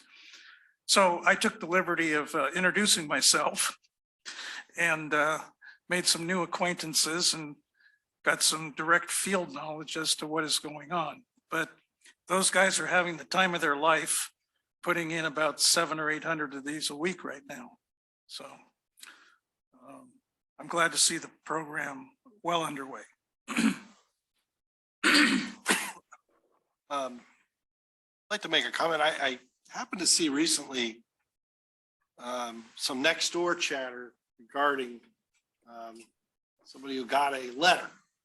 They're all upset because they got this letter about their increased use on like a Sunday or something. I think they were taking a shower and they were quite disturbed that we were the shower police and various other things.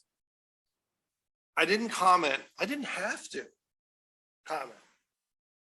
What was surprising was the number of comments from other members of the public that get what we're doing. The other thing is the ones that have had leaks. I considered the same type of leak that our general manager had in their irrigation systems, leaks they didn't know they had, leaks that came up that if they didn't know, they would have had real problems. I've said it before, I've had a leak. My neighbor on one side of me has a leak. My neighbor on the other side of me had a leak. Our homes were built in the 70s. I don't have my meter yet. Again, I said I don't have my meter. I know we're going to get it. I can't wait. I almost wanted to put that on the next door thing and say, I can't wait to get my meter. But the chatter, that small percentage of people commenting on the fact they had leaks, I really think this is going to show a whole lot more than we think. And just based on a small percentage of people commenting, there's got to be more out there that are not going to comment. And I think this is just a tip of the iceberg, what we're finding. I think it's a great program. Yes, it's cost worthy, but we're touching every customer. And we're going to have a system out there that will be able to tell the customer when they have that leak, this is going to be the water savings. I think it's going to be more than we think. So that was going to be my discussion in director's comments, but let's get back to this item. So I assume, Mr. Stevenson, this means we got the surf loan. Yes? We were kind of not quite sure, right? Yeah, so, and I'm sure staff can help fill in the gaps as appropriate, so please don't hesitate. But yeah, as the board recalls, we were kind of on the fence. We had the SRF loan that we've been pushing for some time. And then we had some issues with regard to various requirements that were being added by the federal government in their review. So we were working with the state and the federal government for some time. Ultimately, our appeal in that process was denied. And so what that means is we would need to amend our contract to make some changes with regard to certain labor rates and so forth moving forward if we were to make use of this SRF funding. However, The alternative to that was including these funds in the bond issuance that we recently completed, and there'll be another note about that coming up a little bit later this evening. When you weigh those two alternatives, it still makes more sense financially to go with the SRF loan, which is an extremely low interest rate, a lower cost of financing over time. So, so we're still pursuing the SRF process. Okay, so basically, we're pursuing the SRF process. This will be a much more cost-effective alternative for the district. Correct. I will say, define we're pursuing the process. Does that mean we have the loan? Does that mean we're working our way to the loan? There's a possibility we need to borrow money. What is it? Sure. Yeah, this is a step in the process, so I'll ask staff to fill us in. So I'll try this one and then I'll, if needed, our finance director will chime in. We are very close to getting this SRF loan. There is one additional requirement that we're working with the agencies that are approving this loan. We believe it has to do with additional requirements, Buy America requirements. We don't know the details and the extent of the requirements at this point, but we feel confident that we are on the right track. But this is apart and separate from this particular item, which had to do with the wage requirements, the prevailing wage requirements that we were working through for several months until very recently. And Mr. Awoke, maybe I can ask if, if these outstanding issues cannot be resolved to our satisfaction, we're not obligated to move forward with the SRF loan as a result of staff's recommendation tonight. That's correct. Okay. Yeah, Alright. so we're not obligated, but it's my understanding that this would be the final board action that's required to authorize staff to then take the final steps to execute the loan, assuming the remaining factors, work out in a favorable manner. Thank you. I have no questions or comments on this item. Mr. Wunderlich, could you elaborate on the term of the financing here? And also, you clued me in on what the prospective additional costs would be to meet the prevailing wage requirements and what the net savings overall in making this decision was. Yeah, so the way, again, I think our hope is to get the SRF loan finalized, assuming everything else works out as we're hoping to get it finalized within the next few weeks. There will be an item that will come to the board for a $1.9 million change order for the additional wage cost. That's the amount of the additional wage cost, 1.9 million. But because the interest rate on SRF is fixed at 1.1%, compared to when we did our bond issuance and when we sold those bonds, actually, I think, 3 weeks ago today, when we sold those, we paid 2.66% interest. So 2.66% is a great interest rate and reflects really strong credit worthiness for the district. It's not 1.1%. And the interest savings is enough that it's still in the district's best financial interest to pay the additional wages and then achieve the 1.1% interest rate. And so that's the decision that we made.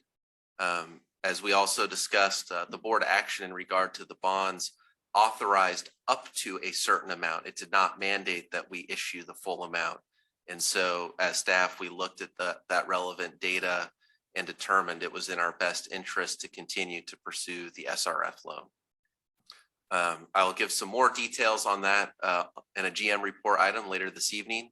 And then in terms of the mechanics of how the SRF loan will work is, as we are going through the project, we can submit for reimbursement month by month as we have eligible expenditures.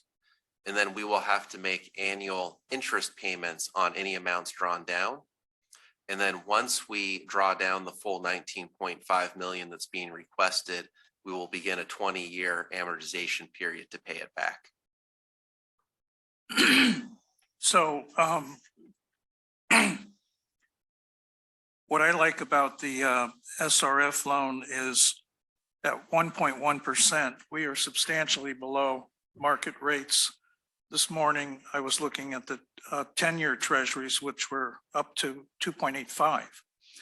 And mortgage rates in the last 6 months have just shot up like we've never seen before. 2 years ago, at the bottom of the pandemic, for every $1,000 that you were paying then on a mortgage, it's now up to about 1,700. So might even be higher than that. So mortgage rates are forecast to go up even more. And if we look at where inflation is projected over 20 years, we are actually getting what I call free money. After inflation, it's more than paid for itself, right? So this is a really, really good deal for our ratepayers. I have a comment. It's got nothing to do with staff has been great. But I find it a little disturbing, the process. If our district with our staff is having this much trouble to get one of these, I can only imagine the difficulty with a smaller agency without the funds. These funds, in my guess, I'm sure whoever designed this program or who came up with this idea was like, oh, this is going to be great. We're going to help all these poor little agencies out there get this good money so they could do their infrastructure. And then they put all those requirements in on top. I'm familiar with David's Bacon. I'm familiar with Buy America, if that's getting involved in it too. And if we don't get this, it'll be a travesty. And our state and federal representatives need to understand this. That they're coming up with these fantastic programs, oh, Buy America, Davis Bacon. And then you go to apply for it, and you can't get it because the process is so hard. Unbelievable. Appreciate the staff's effort. My concern is that we keep doing this stuff. We have all these great ideas. And we make the process so hard. We can't do it. If we're having this much trouble, can you imagine how a small agency would feel? They wouldn't even try. They just sit there and suffer. And this was designed for the smaller agencies. It's designed for them, but they sit there and they're gonna have to suffer unless they hire some consultant and pay them a huge amount of money to make it happen. Yeah, if I might just add a couple additional comments. I think for some small agencies, if they've had the fortune to have some continuity with their staff, I think they become familiar with this program, and over time they become experts because they do really rely on this type of program. But for us, in our experience and our access to the bond market and our AAA credit ratings, I think what we've learned is, you know, there may occasionally be large projects where strategically it makes sense to put forward the energy because of the interest rate savings. But by and large, this is probably not a program we would really look at as replacing the ability to issue bonds periodically. It would be very strategic for specific large projects where it would be large loan amounts. No, I will agree with my fellow directors. Many, many years ago, I was a permit engineer for wastewater treatment plants in the Bay Area. And I have more than one facility told me that it is just not worth the trouble. There are just way too many hoops to jump through to get this loan. It's just not worth it because of staffing, especially if you're a small facility. You actually have to find the people to go through the process. Then you still have your daily work, and it's not after you get the loan, that's it. You still have process you have to follow. Every year there are still hoops and boxes you have to check. So no, you're right. This is not an easy process for a small facility. Yeah. So with that, I'll say I definitely appreciate staff's work. This is not easy. I would agree. That was my experience in some agencies I've been with, consciously deciding not to pursue these types of loans. Yeah. President Weed, do you have any comments to add? Yes, I have my hand up. Is the difference in wage rates a function of the skill levels that are being required of the people doing the work? That we're requiring a higher skill level based on this funding source than it had we used our bond funding? No, Director Weed, the work will remain the same. It's just the pay that we will pay the workers will be different because you would have to comply with Davis-Bacon. Is the pay then, so it's the same quality of worker, the same skill levels of the worker? Yes, but a sir. different pay rate? Yes, sir. Next, as we go into this involved, have we thought about trying to do additional reviews, such as checking the service line to the home to see if that might be leaking so we can alert the homeowner that they have an issue or problem? No, this doesn't change the scope of the project. It merely, is the step toward getting the SRF loan to fund it. With regard to the scope of the project, the board previously approved a change to the contract to provide for assessing the type of material on the customer side, but not any additional work on the customer side to investigate for leaks or anything like that. So this would not change the scope. And next, one of the reasons I did not support the project at the time, I felt it was a bit premature. Shortly after we authorized the purchase of 65,000 new meters for residential use from Badger announced a new product line which would allow for another $50 per meter the ability to do remote turn reductions in service at 2 different cutoffs. But we've decided not to go with a more advanced meter. That's correct. We've not changed the meter type in the contract. Thank you. Okay. I forgot to ask if there were any public comments from anybody. Are there any? No? I see no hands up. Okay. So we'll close the discussion here, and I would like to invite a motion here. I'll move staff recommendation. I'll second.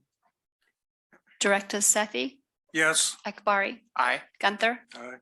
Huang, Aye. and Weed. All right. Okay. Next, we get to move on to a most delightful subject.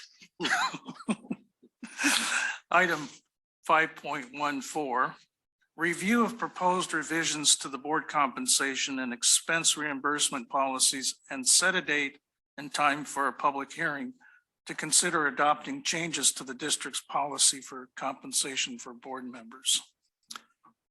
Vice Dr. President Staff. Sethy, thank you. Totally agree. This is not anyone's favorite topic. And so that's why I thought I would go ahead and present this myself. But it is important that we review these topics occasionally. And as you recall, staff did recommend that the board take a look at our, at least our two key policies that have to do with board compensation back in December. Or sorry, I think November. And so we'll go ahead and if you don't mind loading up the presentation. Thank you very much. First, what I wanted to do was kind of do a broad, kind of a quick overview of these board compensation and expense reimbursement policies. Just to kind of set the stage, and then talk a little bit about the work that the advisory committee did in considering those policies, and then talk about the changes that are being recommended by the advisory committee. I'll then turn it over to the members of the advisory committee to make any additional remarks, explanations of the various recommended changes and so forth. And then the board can engage in some discussion. And then at the end, as you'll see, what's being requested is some feedback on those recommended changes. And then for the board to consider setting a public hearing for making formal changes to those policies. So first of all, to start out, the first of the two policies that the advisory committee considered and discussed is the board compensation policy. And this importantly defines the per day compensation for directors for attending meetings and being involved in other activities that are considered service rendered at the request of the board. And that per day compensation was last revised way back in 2002. So about 20 years ago, from $100 to $175. That policy also defines the maximum number of compensable days each month. And that number was revised from 8 to 10 back in 2017. And 10, as you know, is the statutory maximum. The number can't go beyond 10. The board compensation policy currently includes sort of an extensive but detailed list of meetings and activities, organizations for which attendance in those meetings and activities are considered service rendered at the request of the board. And that list was last revised in 2018. Now, amending that policy requires that we issue a notice and put it in the newspaper for 2 instances prior to a public hearing that's conducted specifically for that purpose. And changes don't become effective to this policy until 60 days following adoption. Okay, next slide, please. Thank you. Okay, the other policy is the board, what we're calling the board expense reimbursement policy. And this provides for reimbursement of the director's own expenses that are related to those activities and service rendered at the request of the board. So that describes like what kind of expenses may be reimbursed. It defines limits and processes involved. And then it also includes a detailed list of activities considered service rendered at the request of the board. And again, that list was revised at the same time that the equivalent list in the compensation policy was revised back in 2018. And just the footnote there is that the lists in those 2 policies are the same. So we have, right now, we have that same list replicated in 2 different policies.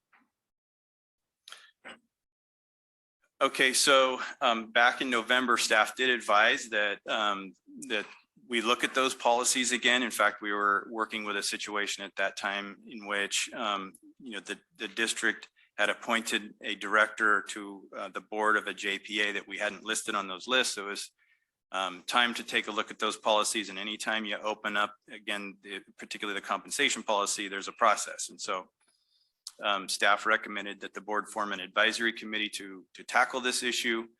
The board appointed directors Weed and Gunther to that committee, and the committee met back in December to kind of go over the broad scope of things that the committee was interested in looking at. And then in March, a couple of times to get into the details and review suggested recommendations. So the committee reviewed both of those policies and determined what changes they felt should be recommended to the full board. And of course, staff and general counsel also participated in those discussions. Okay, so let's talk about the recommendations from the advisory committee. First of all, starting with the board compensation policy. Of course, we'll go to the most painful one first, and that is that per day compensation. Again, this is a provision that hadn't been modified for 20 years.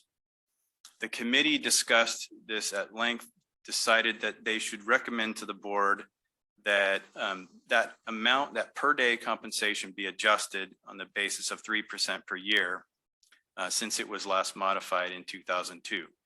And despite a good discussion, the committee felt it might be appropriate for the board to chime in on that basis, but also how that 3% might be applied, whether it be simple escalation annually, which would equate to $280 per day, again, maxed out at 10 per month. And then the other alternative that was discussed was compounded escalation annual escalation. That would result in a $360 or $316 per day amount. And again, just to help aid that discussion amongst the advisory committee, staff surveyed other water agencies and wastewater agencies within the region. And the results of that survey have been passed out to attendees here at the board meeting. They're also available for anyone attending remotely. They're available on the website, on the agenda center for this meeting. But that survey yielded a high of $331.86 in these comparator agencies, an average of $280.78, a median of $206.05, and a low of $100. So that's to help put the overall amounts in perspective. Next slide, please. Okay, so continuing on with that compensation policy, the committee discussed amending that list of activities that are considered service rendered at the request of the board, and also discussed moving that list, which again is the same as the list in the expense reimbursement policy, to an attachment, and that attachment could then be used for both of those policies, so that really we only have that list residing in one place. But it is attached to both policies. So in order to amend the list, you got to amend the policies that it's tied to. Also, the committee discussed specifying that committee is recommending specifying that compensation for days of travel would only be provided if those travel days are reasonably necessary to attend the meeting or the activity. And this was done to kind of clarify, what is a day, right? What is a day, a compensable day? So that definition of reasonably necessary travel days is included within both policies.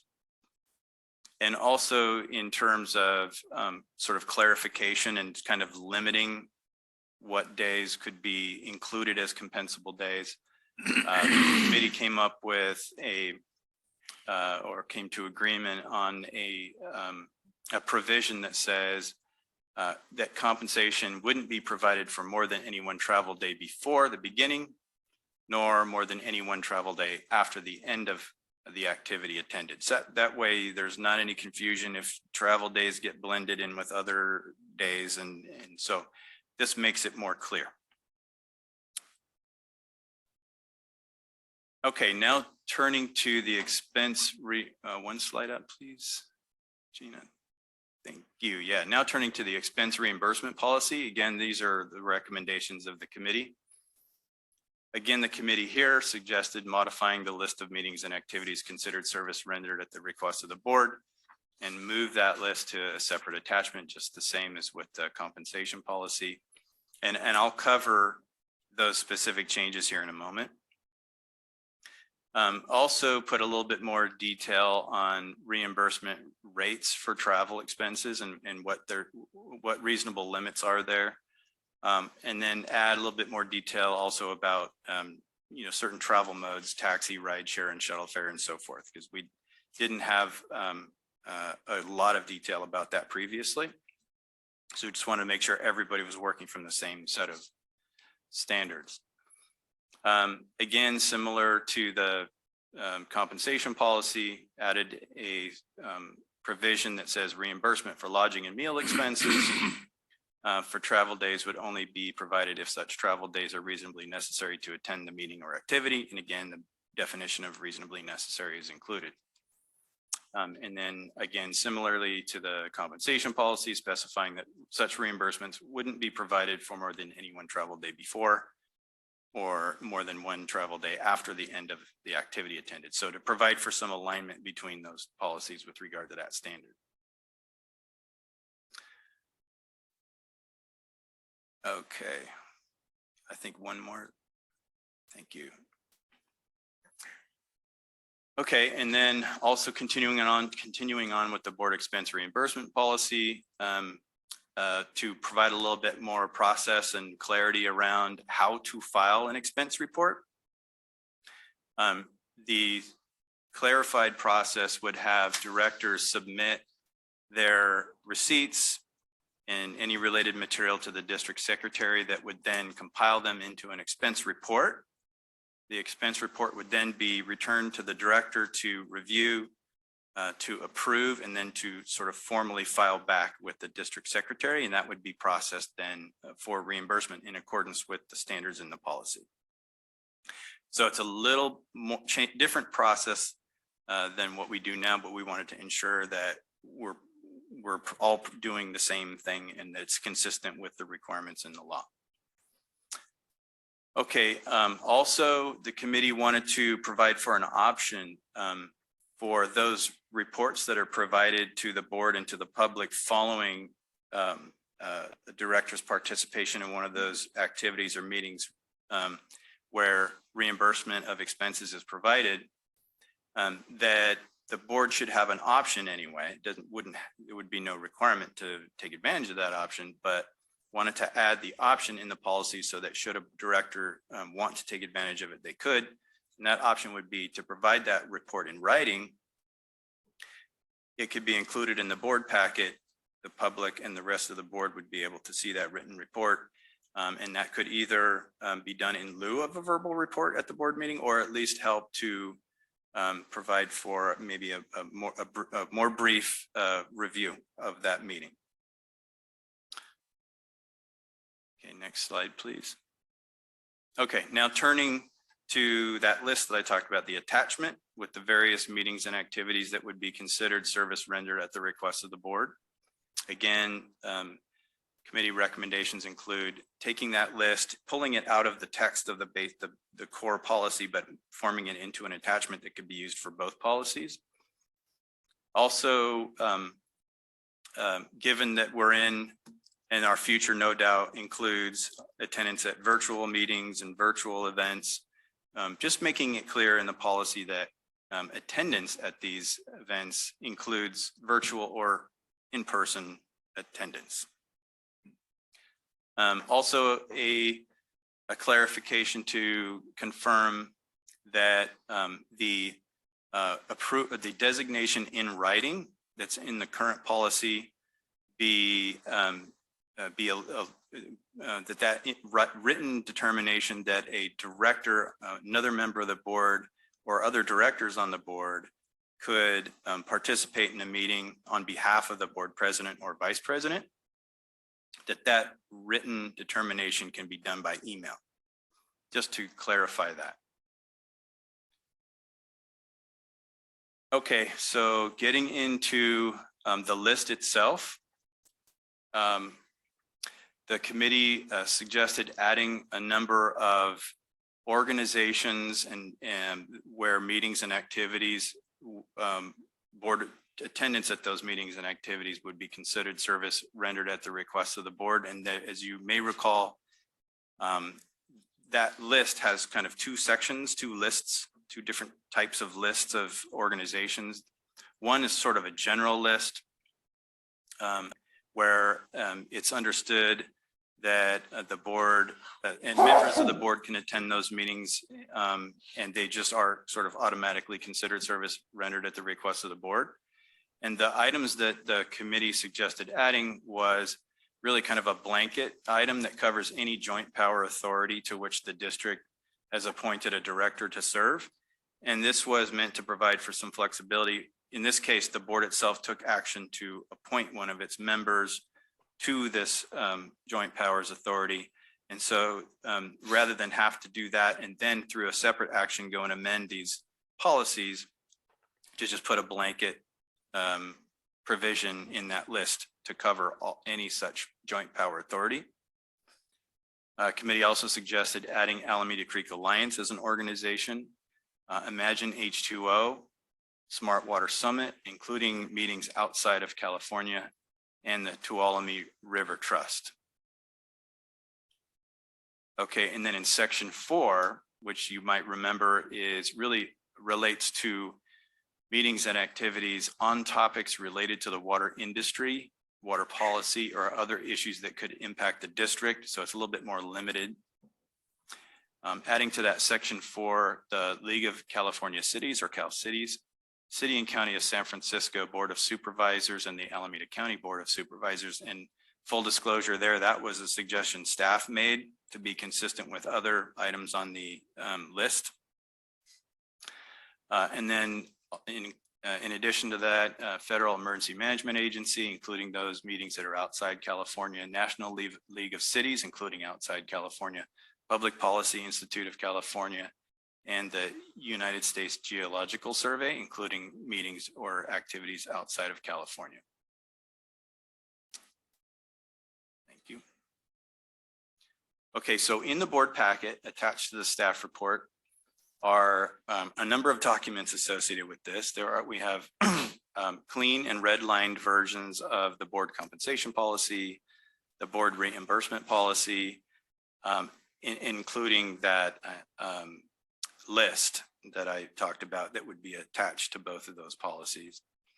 And also included on the website and was handed out this evening is the survey on board compensation for those 16 water agencies and wastewater agencies in the region. Okay, and so I wanted to pause here to have on the screen in front of everybody what staff and the committee is interested in the way of feedback from the full board. And specifically, those are the per day compensation, the list of compensable and reimbursable meetings and activities, those limits and processes related to expenses, and any other direction the board would like to provide to the advisory committee. Again, and staff's recommendation ultimately will be to set a public hearing, and we'll get there, but to set a public hearing to take action on specific recommendations from the committee, but we wanted to ensure that the full board had an opportunity to consider those in advance. So at this point, what I'd like to do is turn it over to our advisory committee members, and they can make any additional comments they feel are appropriate for the full board to hear before the item is further discussed. Well, I was chair of the meeting, so John Weed. There were two steps. The first was related to organization of the ordinance itself, to how to simplify it and make it to recognize we want to encourage board participation in the water industry. We're running a $175 million plus a year operation, and we need to have engaged, informed board members, because these are, education is important. The other one was related to the board compensation and pay, and I'll let, but first of all, we addressed the first one, which is the board, the structure of the compensation. And realized we started down this path with Robert Shaver, who was frustrated the amount of time he was spending investigating each one of the applications and requests by board members, and we got it into a document that would make it easier for staff to be able to process and have board members know when they would be compensated and when they might have to ask for additional information, review, or to avoid it entirely. So Jim, do you have any comments related to that? No, I agree. I think the objective really was to kind of make this process smoother. I mean, the list is fairly extensive and fairly long, but realistically, almost everything on that list we've approved in the past. And you know, this concept, it takes some of that extra staff time, possibly board vice president time, and says, look, we've done this in the past, here it is. There's a lot of stuff out there today that we didn't have 20 years ago. And while, you know, I've not participated in a lot of those groups, I do believe they do offer a lot of value.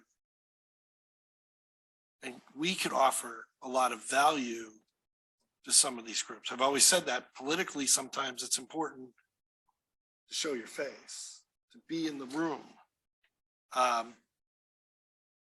And that's kind of how we came up. The other thing was smooth it out, make it simpler. I think by moving everything into that one section, amendment A, we keep our list there. You know, it was in both. If you look at the red lines, it was everywhere. So I don't know if we want to get into our concept on, maybe, I guess I will. The meeting costs. I was quite surprised. It was 2002. It doesn't seem that long ago that we had made that change. And I was thinking about it coming in tonight, and that I've been back and forth on this. Sometimes I said yes, sometimes I've said no. So it's been interesting. And then to look at it and see, wow, 2002. And I pulled the 3% figure because I wanted to get an idea. What does it look like at 3%? You know, fairly simple. Usually, now granted, that may not be CPS, you know, the numbers, but 3%, fairly steady number. What does that look like? Fascinating what it came out at. But I think the biggest thing was to bring it together. There's still an option if something comes up.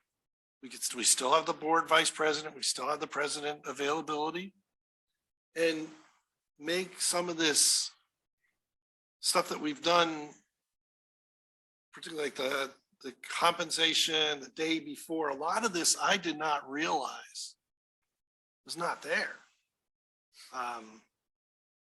We worked very closely with the general manager. We've had, I think, John, I think it was what, 3, 4. Was it 4 meetings on this or 3? I know, and they were extensive meetings. These things were not, you know, half an hour.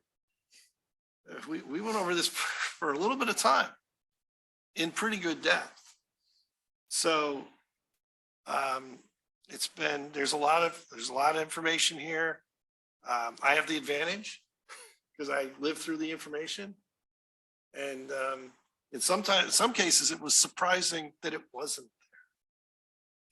Things weren't there. And this really was brought to my attention when we appointed Director Sethy to, I think, the advisory committee, or not the advisory committee, the joint for the financing. And it was like, seriously? We have to have a vote to appoint somebody to that? There's a problem with our policy. And we've been relying on, and this is where I came also kind of fall in now. I'm going to tell everybody, I guess it's a good time. Where I fell in on, you know what, maybe we ought to increase it. Because not all the meetings are critically important, vital. But if Director Sethy is going to these this joint finance meeting, that's pretty serious stuff. Lots of time, lots of planning. We really need to bump it up a little bit. Bump it up, because the first thing, a meeting that we're doing a lot more in our regular meetings. Sometimes we're getting 2 days, but we don't get 2 days. We push into the second day. Come on, there's a lot of prep time. A lot of information and a lot of very valuable stuff for the community. I think it's time we look at it. And when I went into this, I wasn't necessarily sold. To be honest, I was not sold. And when I came out of it, I was like, okay, I see it. So I don't know if that helps. I know we may not all agree on this. That's okay. But I've been one that has said no, and I've been one that said yes occasionally. And I want to make what I've had the advantage of having 3 meetings to really dig into this and to think about it. And I'm a yes. Okay. Let me quickly note that the law allows a 5% compounded, which would be about $450, I believe. We're not suggesting that as a board, as a committee. That whatever number we come up with would be, is the base, if we change it, is a base, a new base. And it can no go up any more than 5% from the new base in the future per the current ordinance. Yeah, that was another thing that I think isn't really stated. I don't know if that's stated or not in there, that this will be enough, that every time we do this, it's a base. And so you can't say, well, we want to go, it starts at that level. So if we just said, oh, we're going to make it 180, let's say, then our base is 180. So if we don't do it for another 20 years, our base is 180. I'm not suggesting we do it again next year. It's not exactly the easiest process. And yes, it did take a lot of staff time. And staff gave us a whole lot of information, a lot of legal information. And like I said, I was really surprised as to some of the requirements necessary and the lack of certain things that have happened over 20 years. You know, no mention of ride share, not even in there. We didn't have ride share, I don't think, back then. You know, concept of virtual meetings didn't exist. So I think it was a worthy effort. There's a lot of stuff there. Like I said, I don't know if we're all going to agree. Personally, I'm not onto the compounding thing, but I did like that 3% number. I didn't even, when I mentioned it, I didn't even know what the number was going to be. But I'm not a big advocate for compounding. I'm not that much of this. So. Yeah, and if I might, just to, that is correct, that the statute says that you can increase your compensation, but only based upon up to 5% and it's simple compounded increase escalation annually. So going back to 2002, which is the last time this board changed their per day compensation, the maximum that you can get to is $350 per day. Oh, it's not a compounded number. It's 5% each year on a straight line. Correct. Increases, yeah. Not a compound. Correct. And it's only 350 is the total. That's the highest you could go. Okay, that's no information. Thank you. Which is not the number we're recommending. Well, the number I would still support the 3% compounded, but I agreed with the 3%, particularly because we could go 5. So it made up a little bit of the difference. But in any case, so we want to get input from the other board members. Could I try to break this discussion down a little bit? Because I'd like to find where we have common ground first before we talk into a exhaustive debate over per diem. I think that a lot of the proposed changes, and I'm taking the second and third bullets here, to the list of compensable and reimbursable meetings and activities, and then the expense limits and processes, are just basic common sense. And I really want to thank President Weed and Director Gunther for the time that they put in to this ad hoc work on behalf of the board. It's not only important to us today, it's important for future boards that are not necessarily us on the board. And so I'd like to go around the table and see if there are any modifications, changes, or whether you're reasonably in agreement with at least that portion of the work that was produced. How about if I start with you, Director? I am just going to say, oh, sorry. Go ahead. Were Were you looking at me? Either way. Go ahead. Flip a coin. So I'm just going to say that I am actually fine with all the policy changes as far as travel policy, how to file compensation. The only problem I have has to do with the list of meetings and the per diem. I actually am okay with the rest of the proposal. Because those are, as you say, no brainer. It's just update to new transportation methods, clarification of when we're eligible for travel reimbursement. I am fine with that. So depends on how other director feels. We could focus our discussion just on the per day compensation and the list of meetings, or if there are other topics you would like to discuss, that's fine too. Well, I said I'm in agreement with the changes that are made, except for the per diem, which we need to have a discussion about. So if we've got President Weed and Director Gunther and myself, you got 3 votes there. How do you feel? Well, I'll keep it short. I'm in agreement with you as well, Director Sethy. Admittedly, when we created the advisory committee, I didn't realize how extensive some of the feedback we would get would be. And so I was quite happy with that. In terms of the process and the expense limits that were laid out, I'm fine with that, as well as the updates to the compensable meetings. I think it's very reasonable. Mhm. So am I interpreting this as in you're saying there's enough vote, so we are not going to discuss the per day compensation and list of meetings? Is that No, what no, I'm hearing? no. Okay. That's why I wanted to break it apart. All right. I wanted to find where we had common ground here. And I wonder if we could pause, if it's appropriate, and take any public feedback, just at least on these recommendations. That be okay? I think you can invite the public to comment at any point. Okay.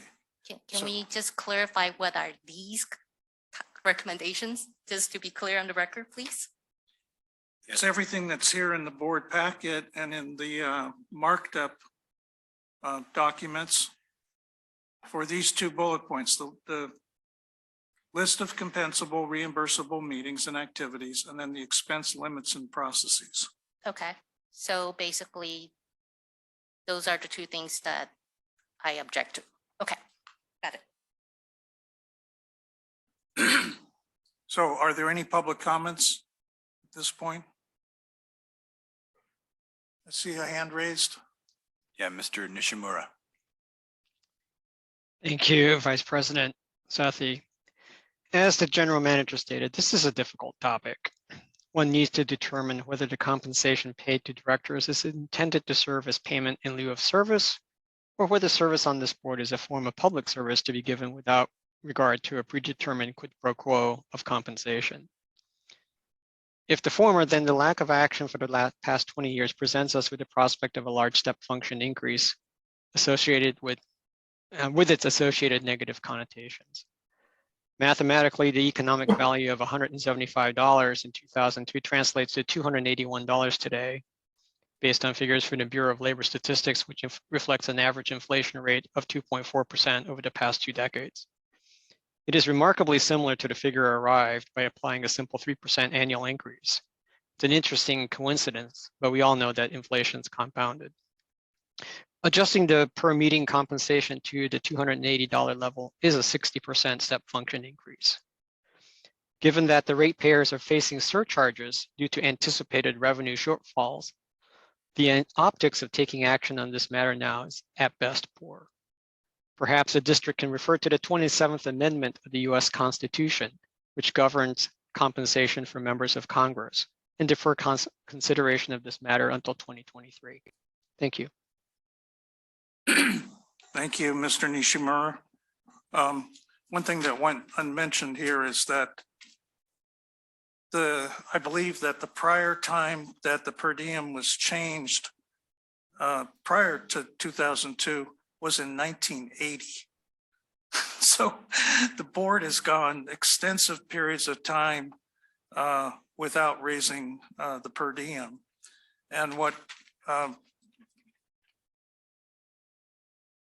Mr. Nishimura, I think, was alluding to, although we might have differences here, is that if you just went with a basic inflation increase, the 175 is equal to 280 today. But we have room to go even further. But I didn't want to get into the per diem debate right now. I first wanted to have a clear understanding that we have to give staff direction. It looks like we have 4 directors that are in favor of the changes that were made outside of the per diem. Well, I guess I have a question is, can we take this in various votes? Because we have, I think, a consensus among all 5 of us that with the exception of the list and the compensation, it's good. Can we break it into, let's say, 3 items? Maybe just 2. One would be compensation and the list, and the other one being the rest. Is that doable? Well, the only action that's being requested this evening is to set the public hearing date. Yeah. So unless there's disagreement on that, but the feedback is important from each member of the board so that the advisory committee can discuss whether any changes ought to be made in terms of what comes back to the board at that public hearing date. Also, some clarity with regard to that direction from the full board is important because we'll need to notice that public hearing and we'll want to be clear and provide full disclosure to the public in those notices in terms of what specifically is being suggested in terms of changes to those policies, if any. You know, I would like to comment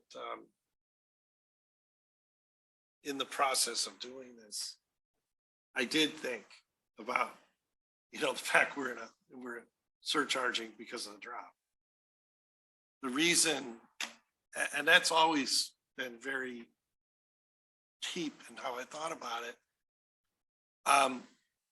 But we have to do it sometime. Because if we put it off, I just think we're in it. The process took several committee meetings and we're pretty deep. I think we've got a good package. I have some future ideas that I won't bring up tonight if we do this. But I did think very seriously about that. But I would like, if we could, to present, keep those 2 items maybe, or those separate, so the directors can say no if they so desire, but agree with the rest of it. I think we could make, is that, because I think that's where your concern is during the Right. process. List. So compensation. that's not tonight's consideration, right? So tonight's consideration is, are we going to have a public meeting or not? And staff is asking for either 3% straight or 3% compound. That's basically the only 2 questions you're asking, correct? Well, just to be clear, we are asking for the board's feedback on the committee's proposals, right? That include the per day compensation, and yes, the options there the committee wanted to receive feedback on is sort of how you use that 3%. But if the board has other input to provide, it's not like you're limited. So there's the per day compensation, and then there's the list of meetings and activities. And then there are all those other things that were described. So there's, I guess in my mind, there's sort of 3 different categories. It sounds like most of the discussion is really focusing around the list of compensable activities and then the list, the per day compensation. So I'm just going to answer Director Gunther's question this way. I get this feeling, I can count, there's more than 3, so we're most likely will have a public hearing, okay? Or there will be at least 3, at least I hear 3, okay? And I'm just going to say, when you bring it back to the public meeting, what I would recommend is for you to put things in 3 buckets. One is the miscellaneous procedural changes. And the one is on the list of meetings. And the 3rd item would be the daily per diem compensation. That would be my hint for the public meeting that I'm I not would going to agree with support. that. Yeah, and actually that's exactly what I was asking for. So we do that process. So, Okay, but we'll definitely discuss how to frame that because we do have, really, it's action on the 2 policies, but we'll discuss how to frame specific decisions on those individual components. So before we go there, I think we heard the basis from our advisory committee member, which I really appreciate their effort. They did an extensive amount of work. So I definitely appreciate that. And we heard their feedback. We heard Director Sethy's feedback. I would like to provide a little bit of my thought why I'm not supporting this, just to be on the record. I think we should all recognize that we just increase our water rates due to increase in operational costs just recently, right? On fixed charges. We also just started March 1st. We initiated our stage rate due to increased operational costs due to the drought. we just finished an item paying another, what, 2 point some odd million dollars for Delta Conveyance just in the planning stage. It really is not appropriate at this time to give us almost double our own pay. I understand the amount is very minimal in the big scheme of ACWD's operational budget. It's a drop in the bucket when you're talking about our annual budget. But the point is, we should be sharing the burden with our employees and our customers. Our employees work really hard. They are about as efficient as they can be. We have some of the best staff. We compensate them well, but they earned it. We as directors been doing the same work. Yet now we just say, hey, we know everybody else has to pay more. And our employee has to do more. Yet at the same time, we do about the same amount of job, not that much more. And we say, we're going to double our pay. There is just something that's not working out in terms of our accountability to our customers and actually to our employees. I understand it's been a long time since we last gave ourselves a pay raise, but this is definitely into a philosophical discussion. I view this job more as a service, not as a quid pro quo compensation. I sign up for this job voluntarily and I treat it as such. And I do understand their directors on this board do not view this position as a volunteering service to the community. And I will respect that. But I think it needs to be put out there for our customers that we have to watch out for them. We asked them to pay more. We increased their water rates. We told our most water efficient customers that, hey, we still have to increase your water bill, although you're really efficient, because our operational costs just went up. And now we just come back and say, oh, we'll ask them more because we want to increase our pay. It's not right. And in terms of the list of meetings, I actually don't have that much problem with the new meeting that's added. This is the same problem I have with the existing list last time we talked about it. Let's talk about the San Francisco PUC meeting, for example, right? This is any meeting attended is automatically considered, it's in the bucket or automatically considered as service render. As a PUC deal with wastewater, I'm actually looking at the list right now, and it's under number 3, attendance by any director, meeting, conference, yada, yada, yada. Yeah. So I think this is in the bucket along with the JPA and ACSDA. So there are things in this list that shouldn't really be automatically counted. I think, yeah, I just be clarify with the general manager, because I think we actually talked about that in committee, that it would have to be related to, you know, a general SFPUC meeting does not qualify. That's Well, not how actually, it's it is in section 3. Yep. And so as it stands right now, and this is not a change that the committee recommended, but this is the current policy. It does list San Francisco PUC meetings in that list. So correct, it wouldn't be restricted like section 4 is with regard to meetings and activities related to the water industry, water policy, or other activities that could impact the district. It is in the more general bucket currently. right. I am a firm believer that directors should be compensated for service rendered to the district that has benefit to our customers. If there is a nexus, I have no problem with director being compensated. But some of these are just way too general. You can interpret that as in you go to any SFPUC meeting, even when they're talking about wastewater, then that's service render. I would argue that in that type of meeting, there's no benefit to our customers. So I would suggest that we should scrap this list and take another look. Does that conclude your comments? Yes, thank you.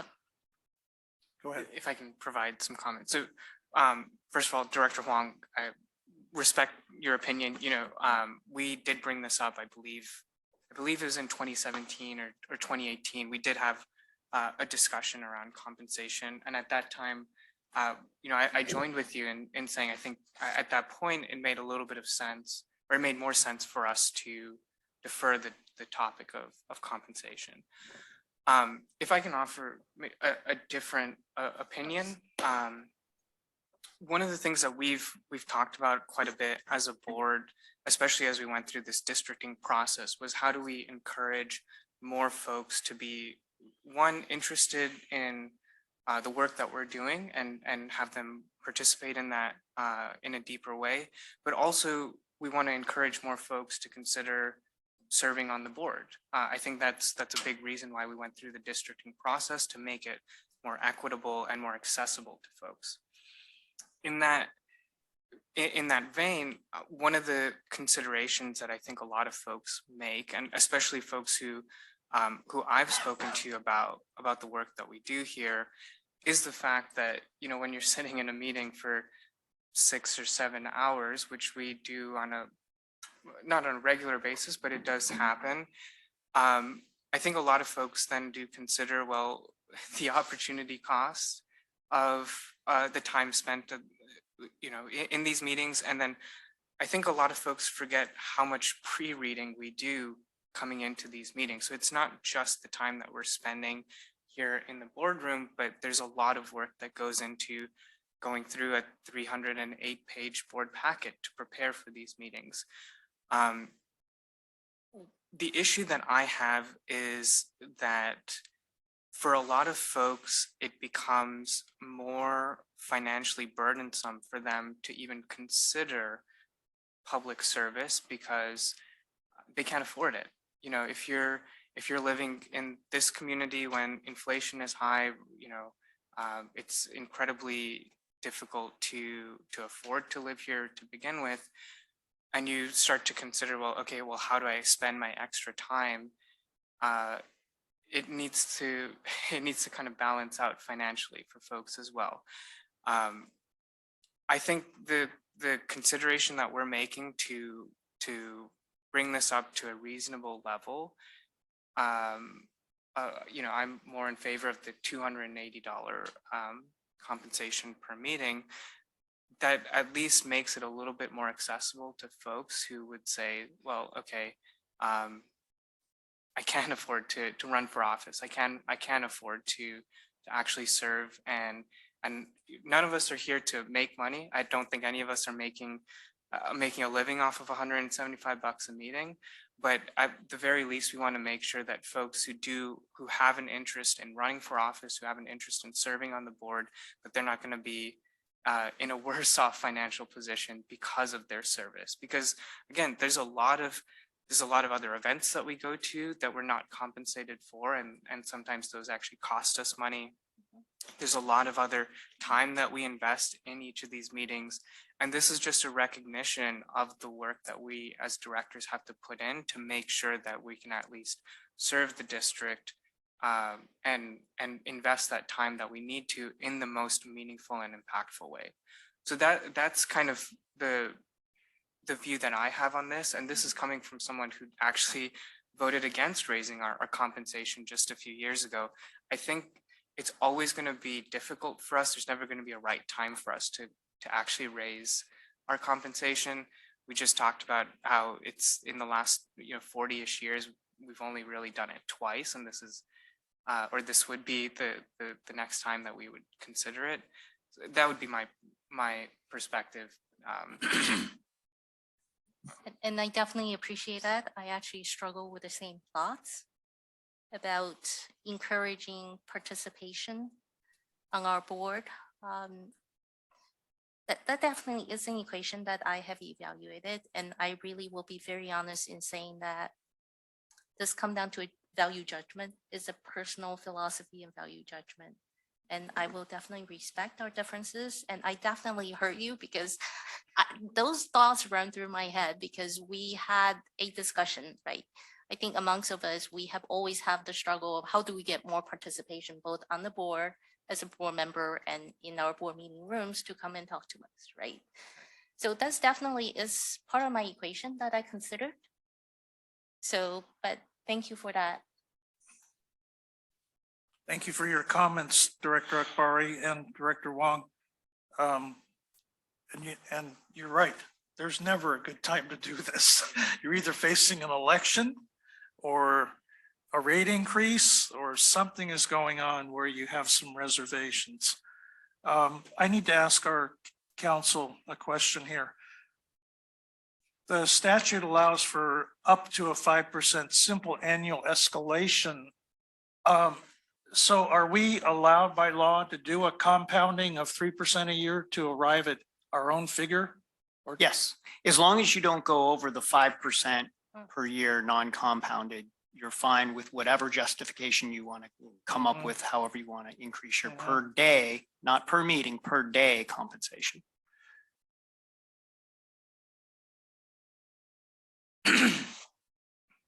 My own personal preference is that we move up on to the compounded rate of 316 or at minimum 300. And I say this because 5% simple annual escalation, if you're at 280, is going to be 300 in a couple of years. If we just hit the average right now, we're going to be trailing behind for the next decade. And by the way, I passed on an article to Mr. Stevenson by Paul Rogers, printed in the last month.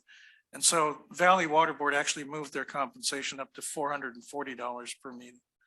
And because they're structured differently, they can go up to 16 meetings or 15 meetings. So,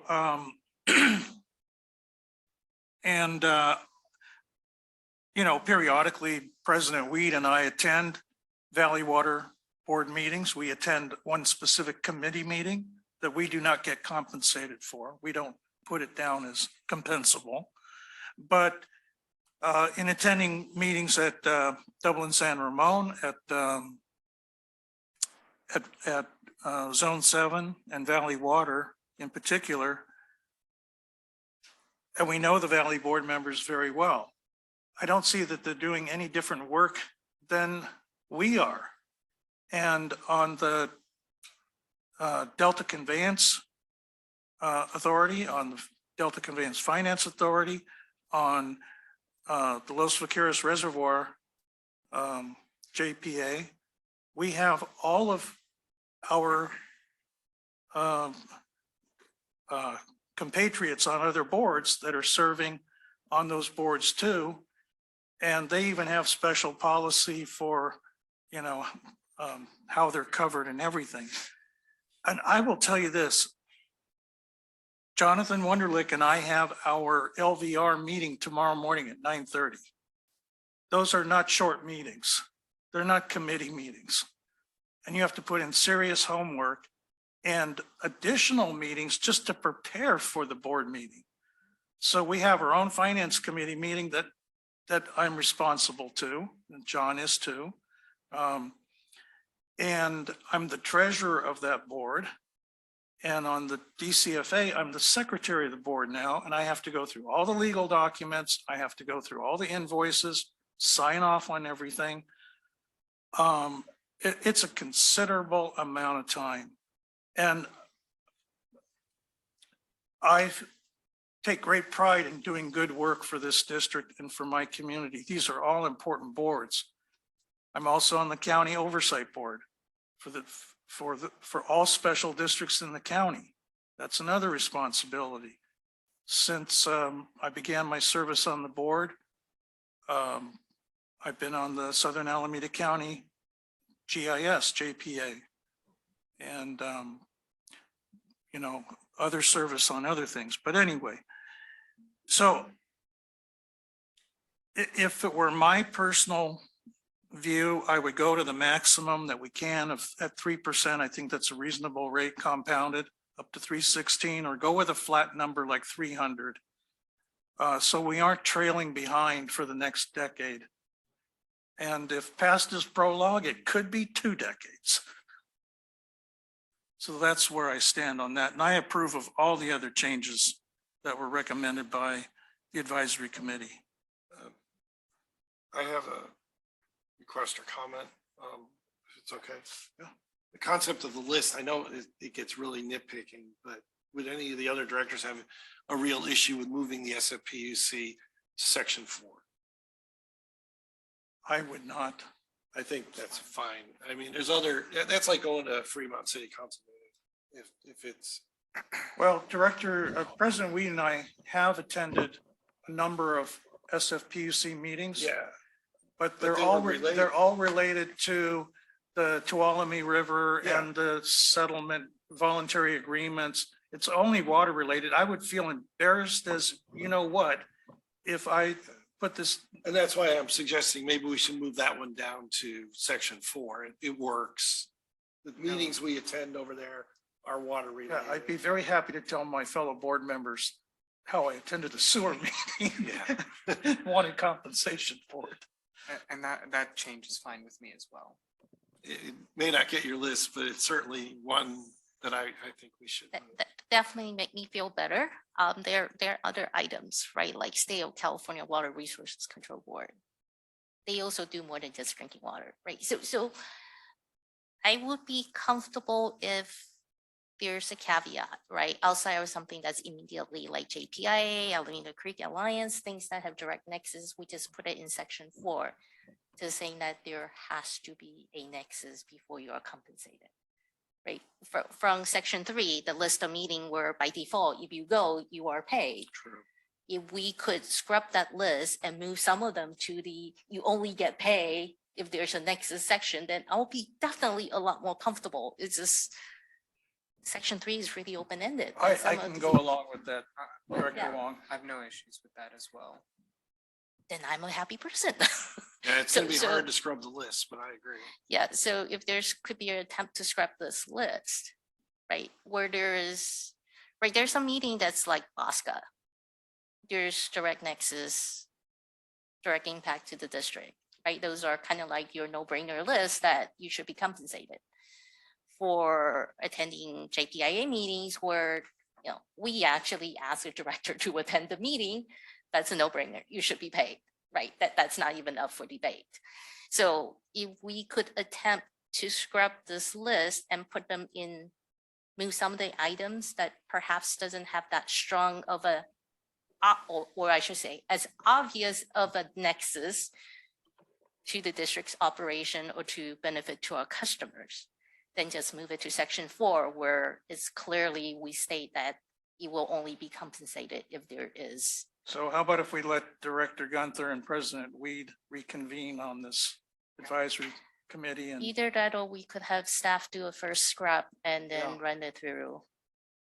Yeah, I think that's what we would do. It sounds like that is sort of the center of the board. I haven't heard from Director Weed on that particular issue yet, but that it does sound to me like that's where the center of the board is open to revisiting that section 3 list. And then what staff can do is propose revisions to that list that really move those entities that aren't purely sort of water focused.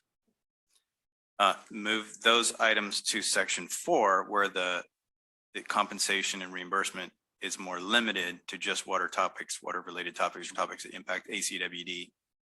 And then, so we would start there. We would work with the committee to refine those changes and then bring that back to the full board as part of the changes to the policies. I really would appreciate that. And I just want to make it really clear on the record that this is not because I don't trust my fellow directors. I know you have good judgment, but this is more of a personal belief that if we are writing a policy, we should make sure the policy covers everything and doesn't let part of it run on faith.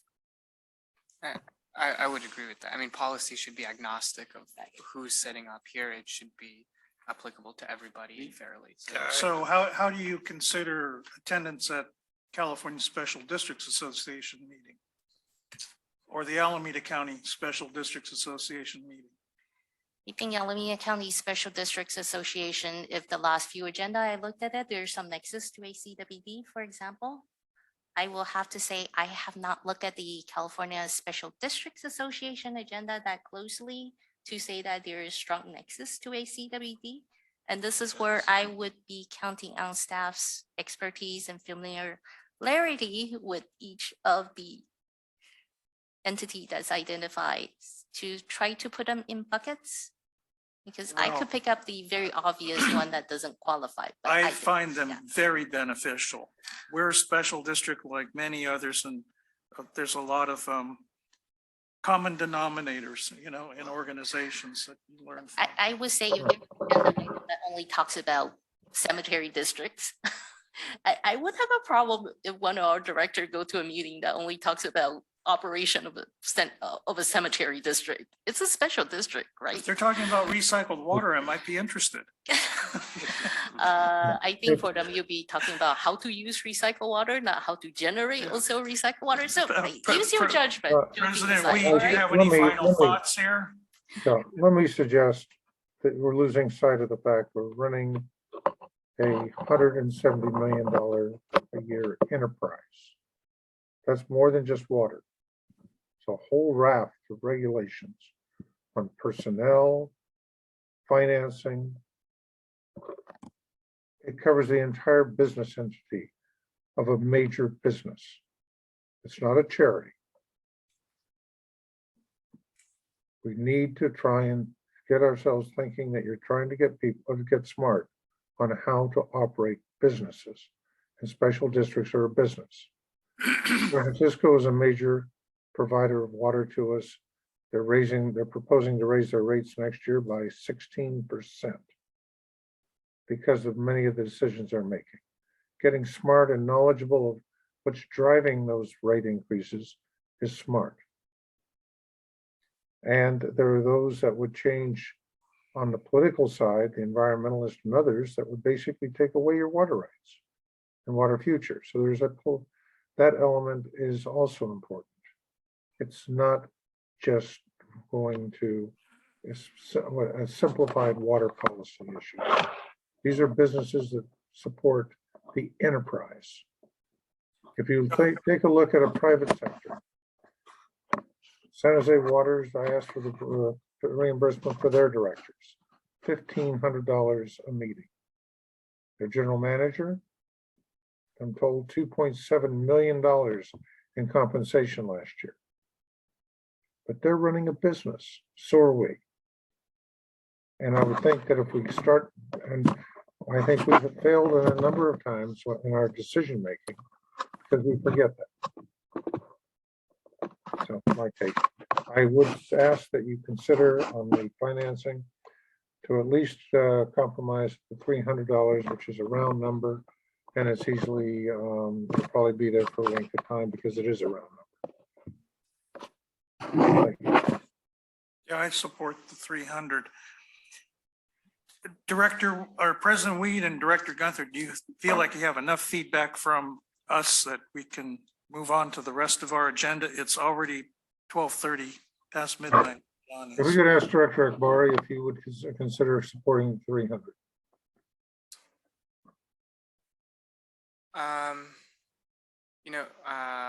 I would need to think about that a little bit more. I think 280 was a reasonable number. I don't think we're too far off. One of the issues was, had we done 5% every year and gone through this on an annual basis, and there are districts, Loney College and others, the first meeting in January, they have a 5% increase in their board compensation. They put it on a consent calendar, they do it, and therefore they get the effect of 5% compensation. That's not been our culture or practice. I'm not suggesting it. So when the 3% came up in lieu of 5%, I said, fine, but compounding would be fair. And that'd be a more response. It would still show that we were well below what we could have asked for. Established. That was my logic. Thank you. Give it a thought. Yeah, I'll say I'm certainly not opposed, and I'm certainly willing to think about that. I think for the purposes of tonight, though, I've Yeah. given So- enough feedback. So we need to pass a resolution to approve calling a public hearing on this matter. And I'll make that motion to move staff recommendation on this item. Just to clarify, it's not a resolution. It is Oh. by motion. And in fact, Gina, if you could go on to the next slide, this we Looking can, for it here. yeah, and I can read it out Yeah. loud. Actually, before I read staff's recommendation, I think what I've heard is kind of the center of the board is 300 or less for the per day. And I'm just kind of thinking about our public notice and so forth. So what we can do is on our public notice, we can indicate up to $300 per day. And so that's helpful, right? Because then obviously the board could decide to do something different when the public hearing is held. Okay, so staff's recommendation is by motion set May 12, 2022 at 6:30 p.m. as the date and time for a public hearing to consider adopting changes to the board's policy for compensation for board members. So that's staff's recommendation. You might ask, well, why is it that the policy for reimbursement isn't also listed there? The public hearing is required to make changes to the compensation policy, but we want to address them both together. So that's why only the one policy is called out in the public hearing, but we will address both at the same time. I'll make that motion. I guess I'd go ahead and second. Director Gunther seconds. Director Sethy, Aye. Akbari, Aye. Gunther, All right. Huang, No, and Weed. Hi. Okay, we move on to board reports. Are there? But before we move on, I just I'm want to be sorry. sure that we're clear. I think your general manager made it clear, but the notice is going to say up to $300 per day. And it will be my advice to not go over that once we notice it, but it's okay to go under that. So I just wanted to be sure that the board was clear on what I might say at the public hearing if there's a desire to go higher. Got it. Okay. Okay, we move on to board reports. Are there any questions or comments on board committee reports? I have a couple under the LICA 6.1.3. And I just first wanted to say how enthused I was to see that we were doing drought PSAs over the Ohlone College radio station. Good work, staff. And it caught my eye in the LICA package, this video called Anna and the steelhead trout. And I had never watched this. And so I watched it on Saturday morning with a good cup of coffee. It was 1 hour long. I first thought it was going to be 1 minute. But that is one fantastic production that was done in October 2020 or Right. 2020. Yeah. And for some reason it escaped me, but I thought it was so professionally done. And now that we have the fish ladder ribbon cutting going on, there's fantastic filming in there from these aerial views by drone. And maybe we might want to just have that, available for people, reporters and others to see, because what's down in the creek underwater, you don't get the proper perspective. Right. So those are my only two comments on board committee reports.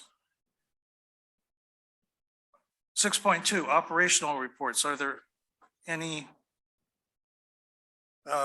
comments from, do we have a hand raised from the public? Yes, we do. Mr. Nishimura. Yeah, I have two comments on under 6.2. For one is the monthly comment on the hardness. I see that once again district is barely squeaking under the 150 number. And we're still running at 7.5 MGD on the desal. So I'm hoping that if we can get that back up to its nameplate capacity, that maybe we can get some more soft water distributed through the district. My main comment has to do with the production report, which I believe is on page 287 of the board packet. And I note, I think, along with probably everybody else in this meeting, with some alarm about the actual production, which is actually exceeding the 2020 demand. So instead of hitting a 15% decrease, we are going really the wrong way. and what the impact of that with the drought surcharge. The drought surcharge was intended to make the district financially whole under the assumption that the water volume would be decreased by 15%. And we're seeing actually things are going the other way, which means that the district is collecting far more revenue than predicted. And I am curious to know how the district will correct for that, because you're collecting too much money. You've raised the rates beyond what you need to operate the district by your rate analysis, because your underlying assumption of poor decreased water sales has not come true. Thank you. Are there any board comments on operational reports? No, okay.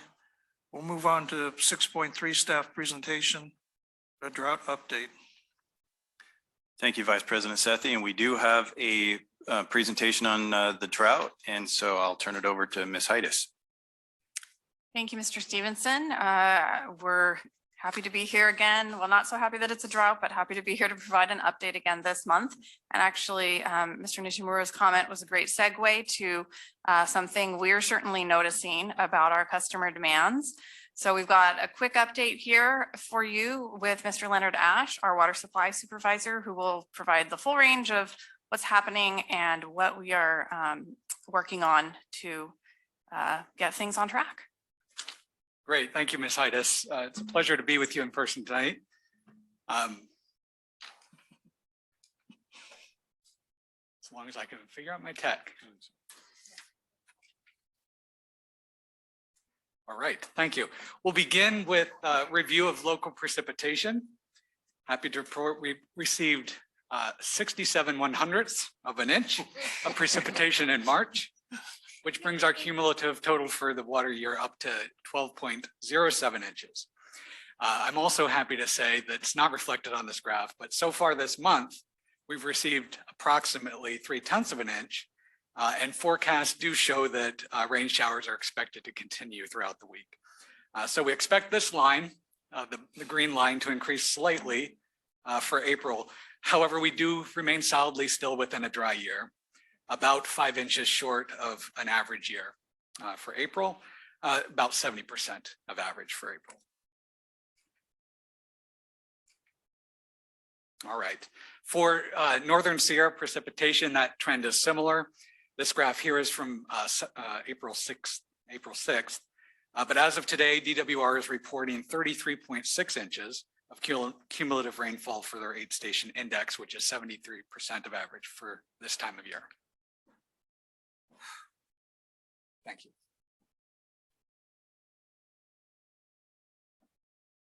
Oh, much better. All right. This slide shows the latest U.S. drought monitor map on the left. Shows 100% of the state still remains in some intensity of drought. About 40% of the state is in extreme drought, indicated in red, and another 53% of the state is in severe drought, which is indicated by the orange color. Statewide reservoir conditions are shown on the right. This slide again is prepared on April 7th. Current reservoir conditions from today's DWR reporting shows Lake Oroville is 48% full, which is 66% of average for this time of year. Whereas farther south at DWR San Luis Reservoir, it's 46% full, 54% of average for this time of year. The near-term forecasts from last week, which are shown on the left, since this slide was prepared, I'm happy to report that the current forecast is much more favorable. And we do see that there are increased probabilities of above normal precipitation, both for the 6 to 10 day forecast and the latest 8 to 14 day forecast for Northern California. So there's your good news for the presentation. Looking farther ahead, the monthly precipitation outlook for April does show the increased probability of below normal precipitation for overall for the month of April. Now for monthly demand, as was noted in the previous agenda discussion, For monthly demand, you see that 2020 demands are in the light blue color, and they are up again for the month of March. Our demands unfortunately do continue to trend upward, even trending above 2020 and 2021 actual demands for March, which are the orange and red lines respectively. Staff has built a time series analytic model that tries to normalize our customer demands for variations such as the COVID pandemic, as well as for variations in weather. And the analytic model does show that even though we have had warmer and drier conditions so far this year, normalizing for the weather and other factors, we find that customers are still using more water than what is expected, given the 15% mandatory conservation measures being in place. We look at the summer months as being those critical times to really cut on outdoor irrigation use, for example, to reduce our overall demands. And with these warmer spring months, it just highlights the importance of customers engaging in reducing their outdoor demands even now. And so it's necessary to receive those reductions in customer demands that we have yet to realize. For statewide drought updates, on March 28th, Governor Newsom issued his latest executive order, which reiterates the state's call for the 15% voluntary water use reduction for all Californians. And it also directs state and local water agencies to consider enacting shortage response actions consistent with local drought contingency planning. I would remind the public that this board declared a water shortage emergency in December, consistent with stage 2 of our water shortage contingency plan, which was approved by the board with the latest urban water management plan last year. The executive order also directed State Water Resources Control Board to consider adopting a number of additional emergency regulations by May 25th. The state board has emergency regulations still in place that could curtail water rights when needed. And the other update there for the state board is that they've conditionally approved the temporary urgency change petition that was submitted on March 18th by both the U.S. Bureau of Reclamation and the California Department of Water Resources for modifications to their operations of the Central Valley Project and State Water Project, respectively. This current temporary urgency change petition would cover the months of April through June, and it would include various modifications to their operational requirements, as well as reinstalling that notch in the rock barrier at West Falls River. The staff is continuing to watch for other statewide actions as well. The photo that you see on the right is from the April 1st snow survey that was conducted by the Department of Water Resources at Phillips Station. Now that survey location was at 4% of average for April 1st. However, statewide, the snowpack was determined to be just 38% of average for April 1st. Now I'd like to provide a summary of the major updates for our water supply portfolio. As I mentioned, the State Water Resources Control Board continues to monitor Delta watershed conditions and will adjust curtailments as needed for both the Sacramento and San Joaquin rivers and their tributaries. And there are currently no curtailments in place for San Francisco water rights, and as of this week, none for the State Water Project as well. And staff will continue to monitor state board actions as these dry conditions persist. Sorry. For San Francisco PUC supplies, their total system storage is relatively healthy. Hetch Hetchy reservoir has about 300,000 acre feet of storage.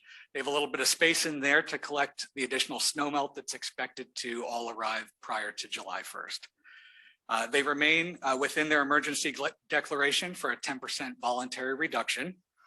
And as I've said before, that results in a 14% collective cutback for their wholesale customers, including ACWD.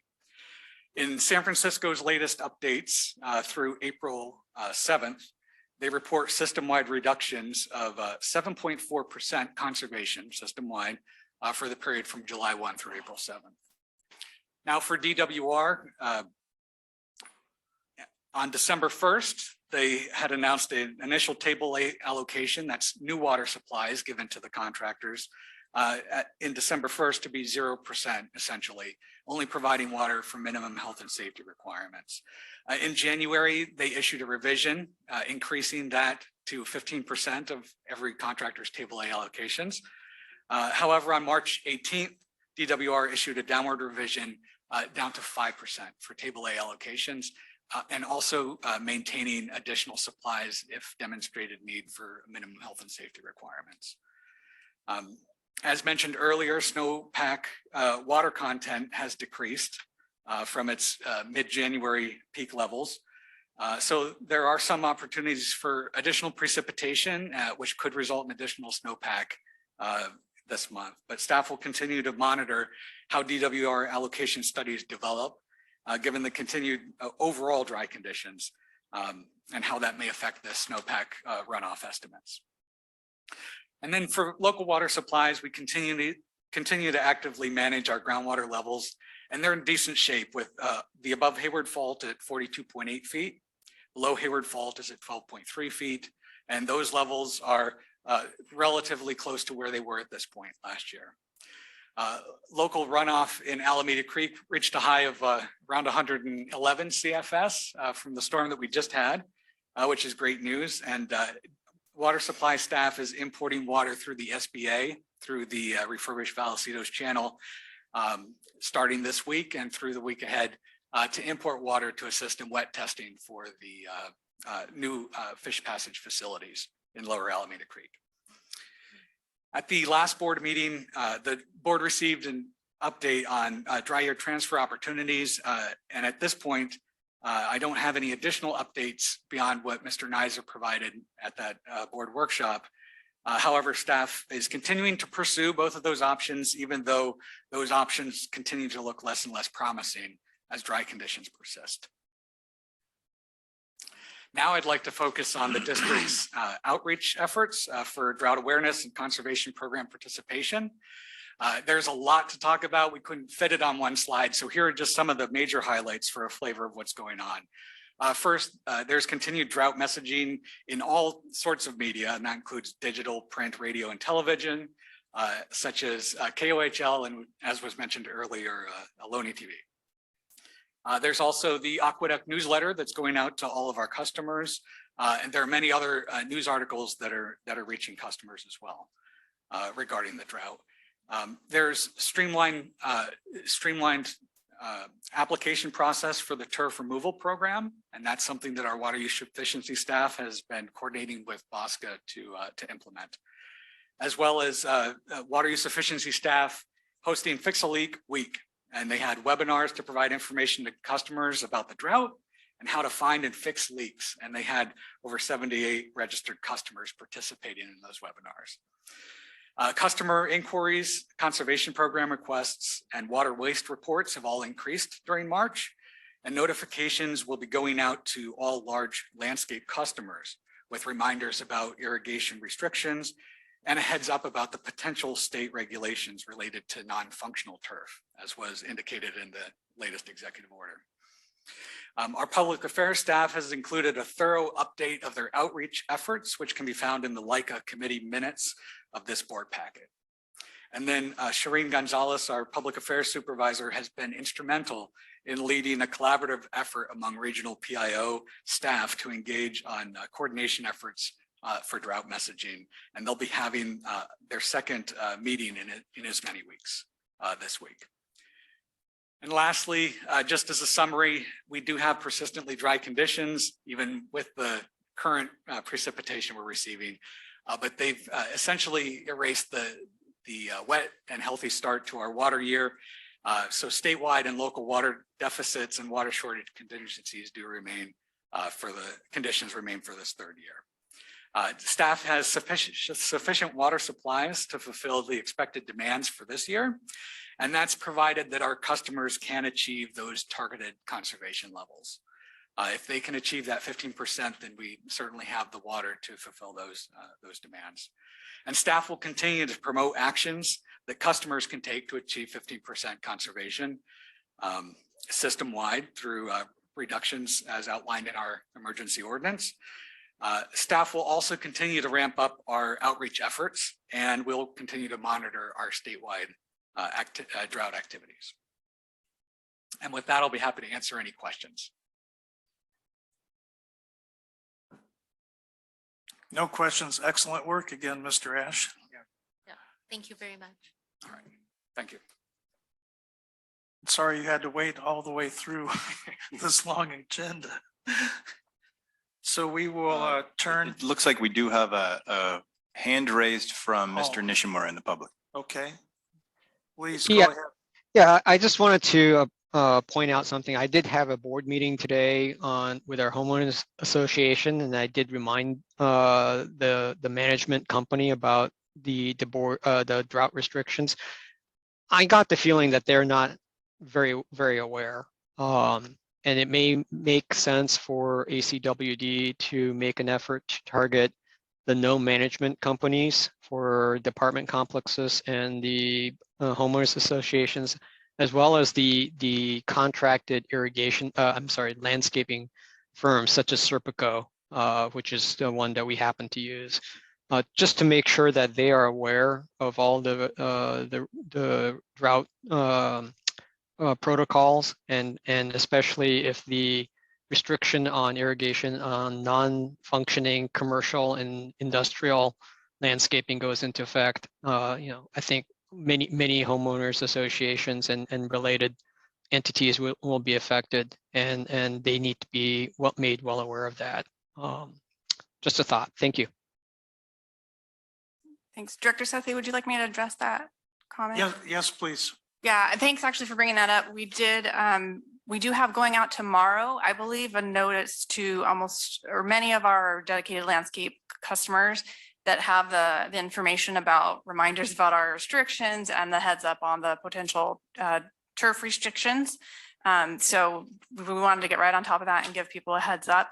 But actually, we were just talking today about the homeowners associations, because we've got the landscape contractors that are probably receiving those reports directly through our system.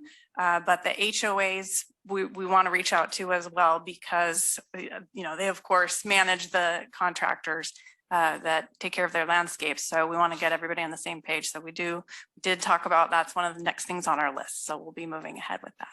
Thanks. Thank you very much. Any additional comments from the board? Okay, so we'll move on to 6.4, General Manager's Reports.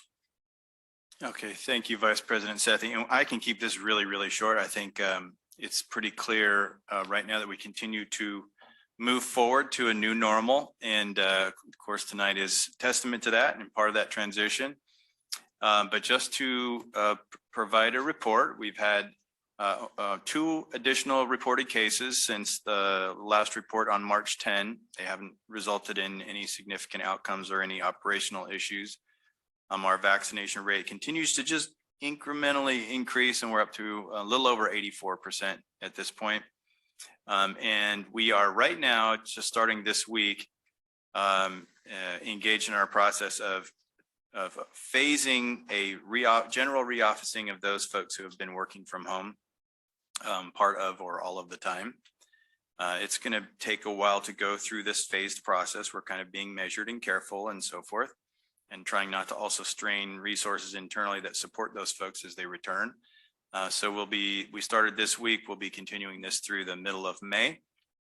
And so again, we're trying to be careful and make this as successful as I think most everything else we've done during this pandemic. It's been tough, but we've been able to work through it, and we continue to hope to do that. And then just finally, just as a reminder, we'll continue to move forward with meetings like this, hybrid meetings, both in person and available virtually for the board, for the public, moving forward. And so again, we'll make adjustments as we go, but that's the plan. So first of all, any questions or comments about that? No.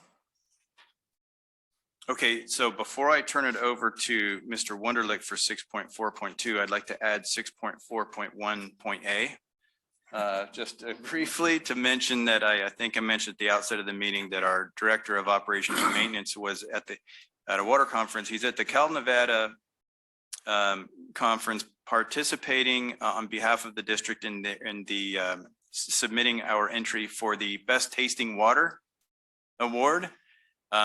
I'm happy to note that we were accepted into that competition. We participated, but we did not win. Just learned during the meeting this evening. We didn't win. So that's one trophy we won't take back home with us, but maybe next time. Don't tell me it was San Francisco. I asked who the winner was and I'm still getting clarification.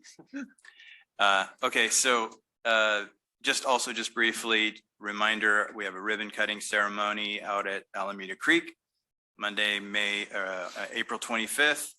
It's going to be quite a program, starts at 10 a.m. Actually, we'll have media there before 10, but the actual sort of ceremony goes from 10 a.m. to 12 noon, and very much look forward to seeing you all there.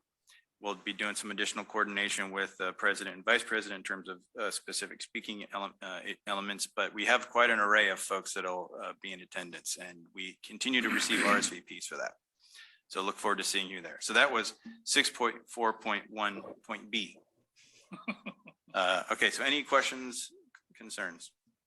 All right, so now we can move on to 6.4.2. A recap. It's a good news story that will be provided by our Director of Finance and Administration, Mr. Wunderlich. We're coming into the home stretch. All right, thank you, Mr. Stevenson.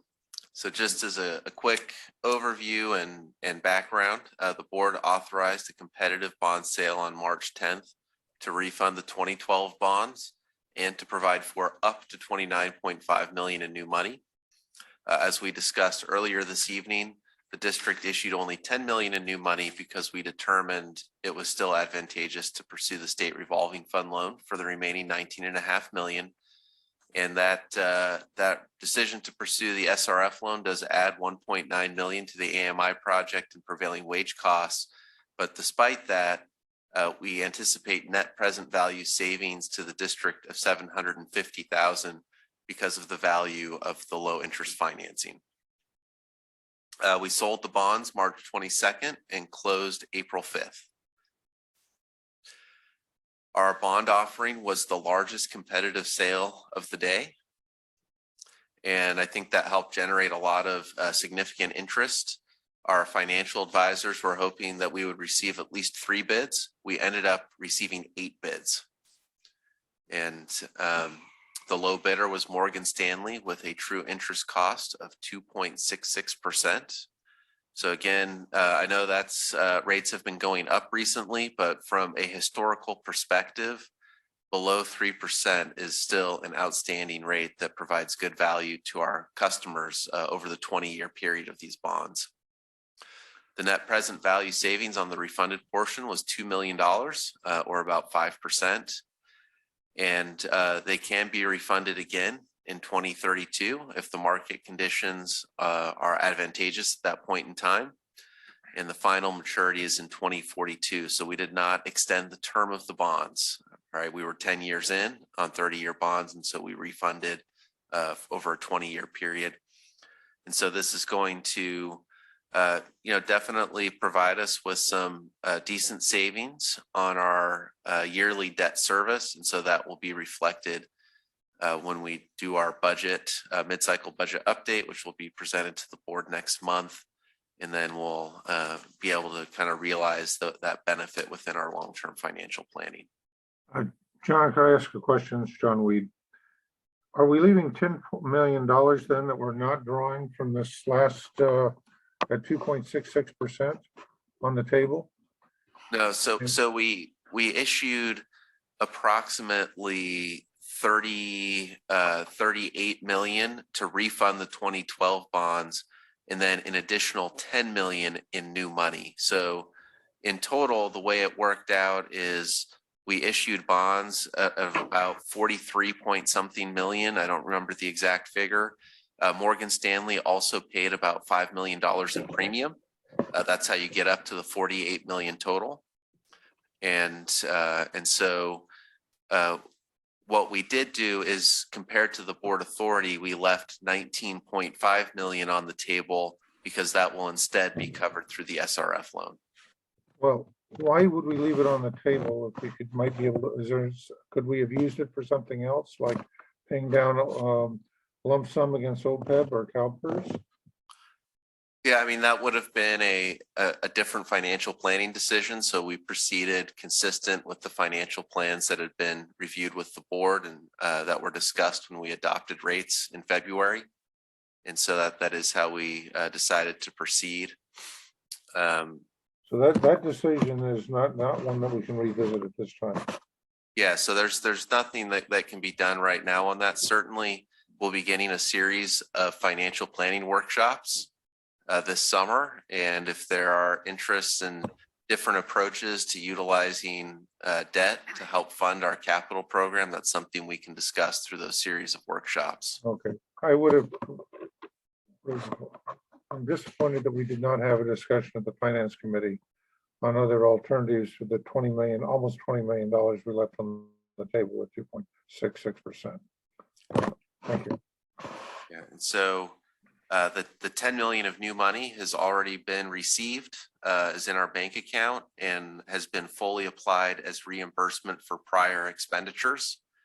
So we've avoided any need to put things into special accounts and arbitrage rules and all those kinds of things. So, Any questions from the board?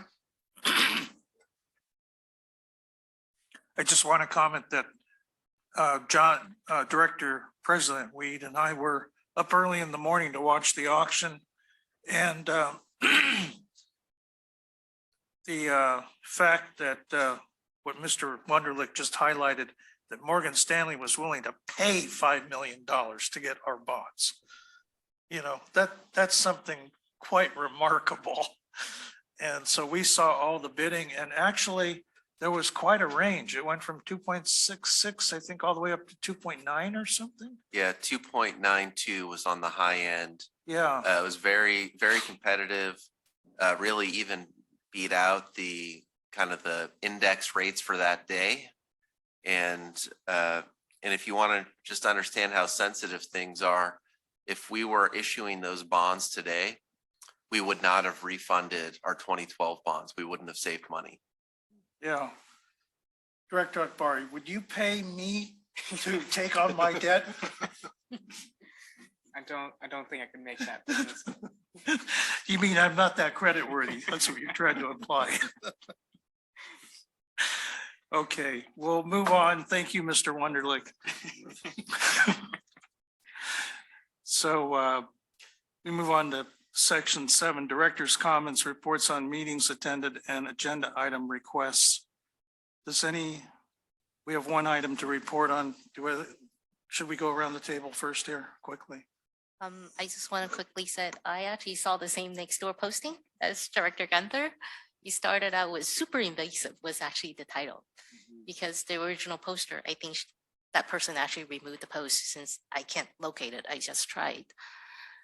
The complaint was that we sent her a letter notifying her that she's using more water on that particular day than in the past.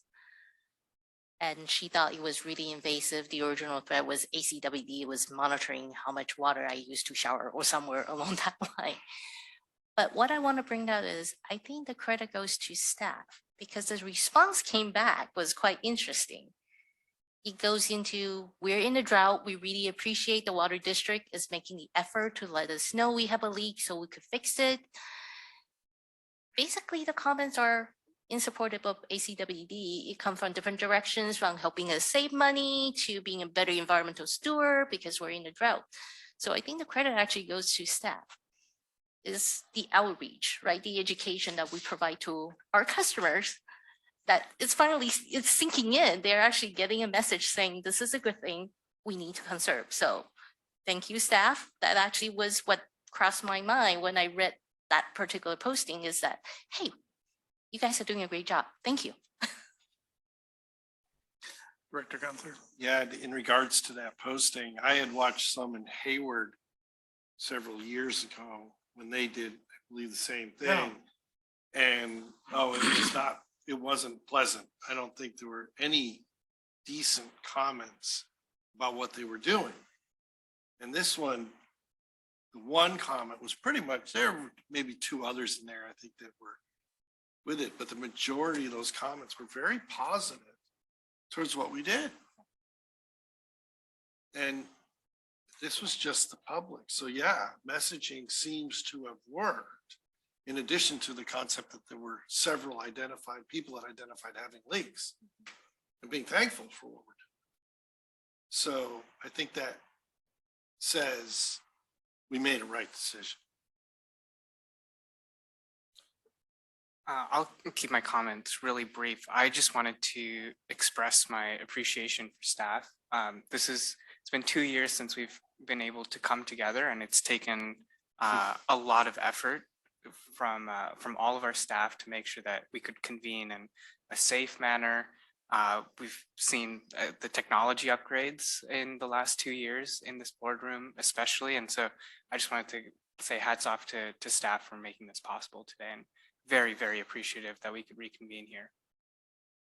Wouldn't be the same unless you were here. So I'm glad it's working for everybody so far. Good comments, good work. So I'll start off on 7.1. Director President Weed and I took a joyride down to Selma, California, 190 miles from here. We picked up a brand new vehicle from the district, a Ford Escape Hybrid. But as it turned out, there was no air conditioning. And we didn't really realize that until we were too far from home. And as we dropped into the Central Valley, of course, it was very hot. So we had the windows open most of the time driving down there and back. And we saw San Luis Reservoir at the same time. So nevertheless, we ended up at a fantastic conference for water education for Latino leaders. Our President Weed and I have attended meetings periodically since nearly their inception. And we are considered honorary Latino leaders because we represent a large Latino base in the Tri-City area. We had about 120 people there. 75% when they call for raise of hands were elected officials. And the remainder were water industry professionals and people from other aspects of agriculture around the industry. In fact, some of the largest growers in the Central Valley. So I did have a chance to talk with Betty Yee. I think one of the most important things was the number of connections that President Weed and I made, where we actually got to sincerely sit down and have a nice conversation without feeling rushed. So our guest speaker in the morning was State Controller Betty Yee, and she spoke to our audience about the fact that she wants to encourage more brackish water desal, and that she is in charge of the Lands Commission under the Controller's Office and does the permitting, or is part of the permitting process for desal plants. So I spoke to her afterward and told her about our plant, and she says, "Oh, I'm quite aware of it. It's number one on my list. And I would very much like to come and make a visit there."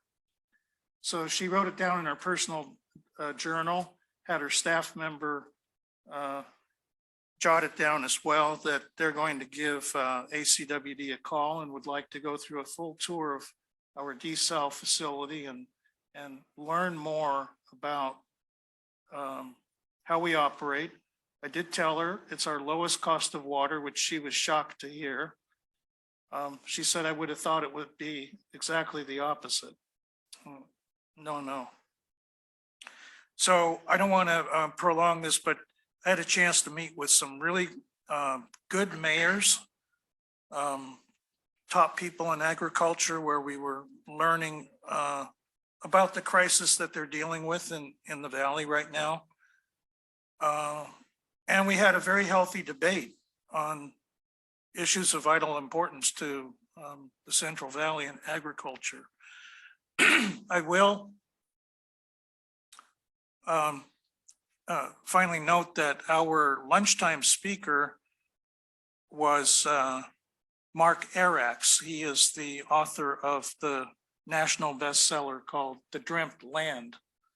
And I've been promoting that book around the water district since Christmas time when I got a hold of it. And I did not know he was going to be the speaker at this conference. This came up at the last moment, but he lives and grew up near Fresno. So we all got an autographed paperback version of the book. I brought my hardback down, so I got 2 autographs. And he gave a very provocative speech at lunch that in some ways was not necessarily well accepted, especially by the large growers, because he was speaking the truth to power in that room. And they even hissed at him, booed at him at certain points, and he even joked, are we going to have the lynching right now? Right here? So I highly recommend this book, The Dreamt Land. And he is also the co-author of another book you might be familiar with, The King of California, which he co-authored years back, about the Boswell family and how they moved from the South and essentially drained Lake Tulare, which was the largest lake in the United States west of the Mississippi 100 years ago, to build their cotton empire. And it's quite a California tale, you know, when you get down to it. So hearing about the dire needs of the most impoverished communities down in the Central Valley, I think is very heartbreaking. And I hope at Aqua we're going to put a lot more attention on helping out those folks. President Weed and I also had a chance to talk to one of the members of the State Water Resources Control Board. And I think we were able to open her mind to a lot of new things. So I'll leave it there and I'll let Director or President Weed, I keep saying Director, President Weed provide his comments. Thank you. I might be a little more candid. Betty Yee in her presentation, it was a good conference, lamented the fact that they had very little in the way of desalination coming before the Lands Commission. And as again, it's the push for recycled water and the push against by many in the environmental community against desalination. And that's something we need to turn around. I've noted that in the San Francisco system, there is also a presentation to a workshop of the SFPUC of the regional collection recycled water system in San Diego, with the implication that they would want to do that. A statement by Steve Ritchie at a BOSCA meeting that there was opposition to desal on his board, on the commissioners. It's clear that we're systemically replacing the finest water source in the country, at single-digit hardness with Hetch-Hetchy. We're replacing it with sewage.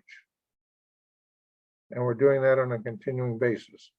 There's a proposal now for, quote, purified water to go into Crystal Springs.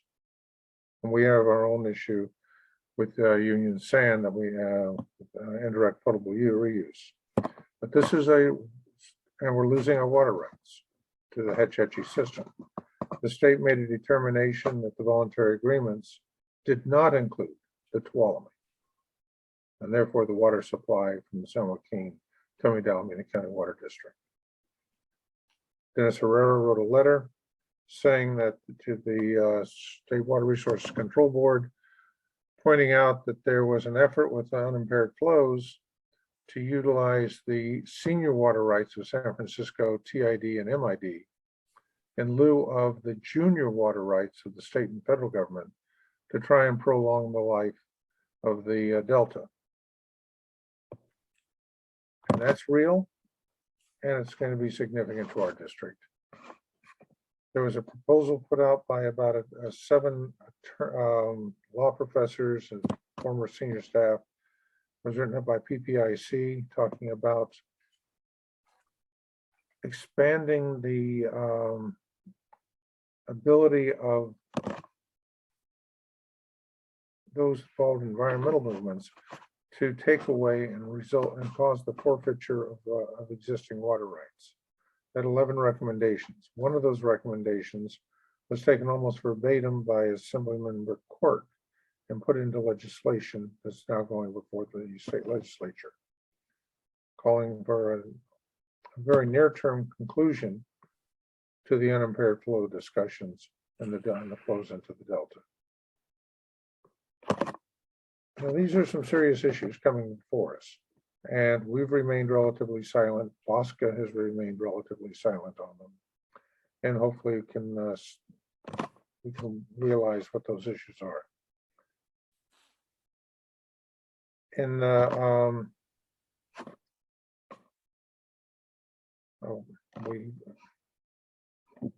and one of the other items was the draft now has, and I would ask Paul to comment on it, on using the property tax statement for the billing of delinquent bills, as well as the service charge. John, that was going to be my final report.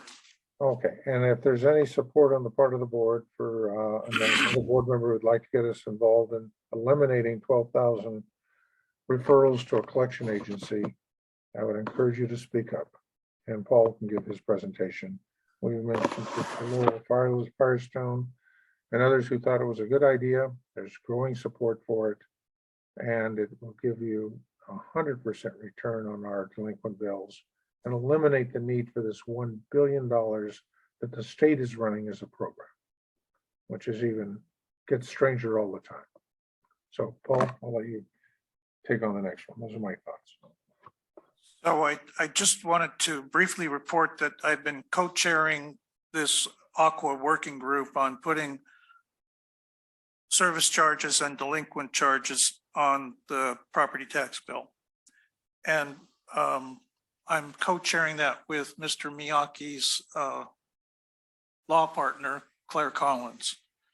So we've had attorneys, general managers, board members, some finance people all working together as one working group. And we've actually made quite a bit of progress from where we started in December. And so we are nearing a final draft, which we hope to complete on Monday at our next meeting. It will be published for our Aqua Legal Government Committee for the May conference. We will vote on it there. It appears we have more than enough support for it to pass, maybe even unanimous on the 40-member committee, because we've had so much discussion on it. So we're all trying to network with who we can on that committee to see if we can get as close to a unanimous support. It's actually a very brief document. Now we started with 6 pages of notes, finally written up, and it's down to a 1-pager, which will provide guidelines to water districts on how they can place fixed charges and or delinquent charges on the property tax bill. So one of the target markets that we identified for this is impoverished or underserved or underdeveloped communities. And so this conference that President Weed and I attended was a very good opportunity for us to talk to the very people who could be impacted positively by making these kind of changes. So both President Weed and I had talked to Paul Hernandez, who's the executive director of WELL, a couple of months back, and then more currently about what we were working on. And so he has invited us to put together a panel discussion as a webinar, maybe in December or January of next year. That would be a 2-hour webinar where people can ask a lot of questions, especially of people with legal knowledge and financial knowledge and things like that. So I didn't expect that we would actually get this far and have it ready for the spring conference, but there were a lot of really good contributions from people. Separately, what we decided to do so that we don't complicate things is there are a lot of areas of the Public Health and Safety Code in section 5470 that really need updating because they were written well over 100 years ago, in some cases like 1910. And it really, the language of it needs to be clarified. We've spoken with Assemblyman Lee as perhaps a sponsor of a bill. But we've decided as a group, this Aqua working group, that we're going to work with Cindy Tuck at Aqua and follow the standard Aqua process for putting together a package to solicit a set of sponsors for a bill that would end up clarifying this language in the Public Health and Safety Code. So that's where we are, and just wanted to provide that update.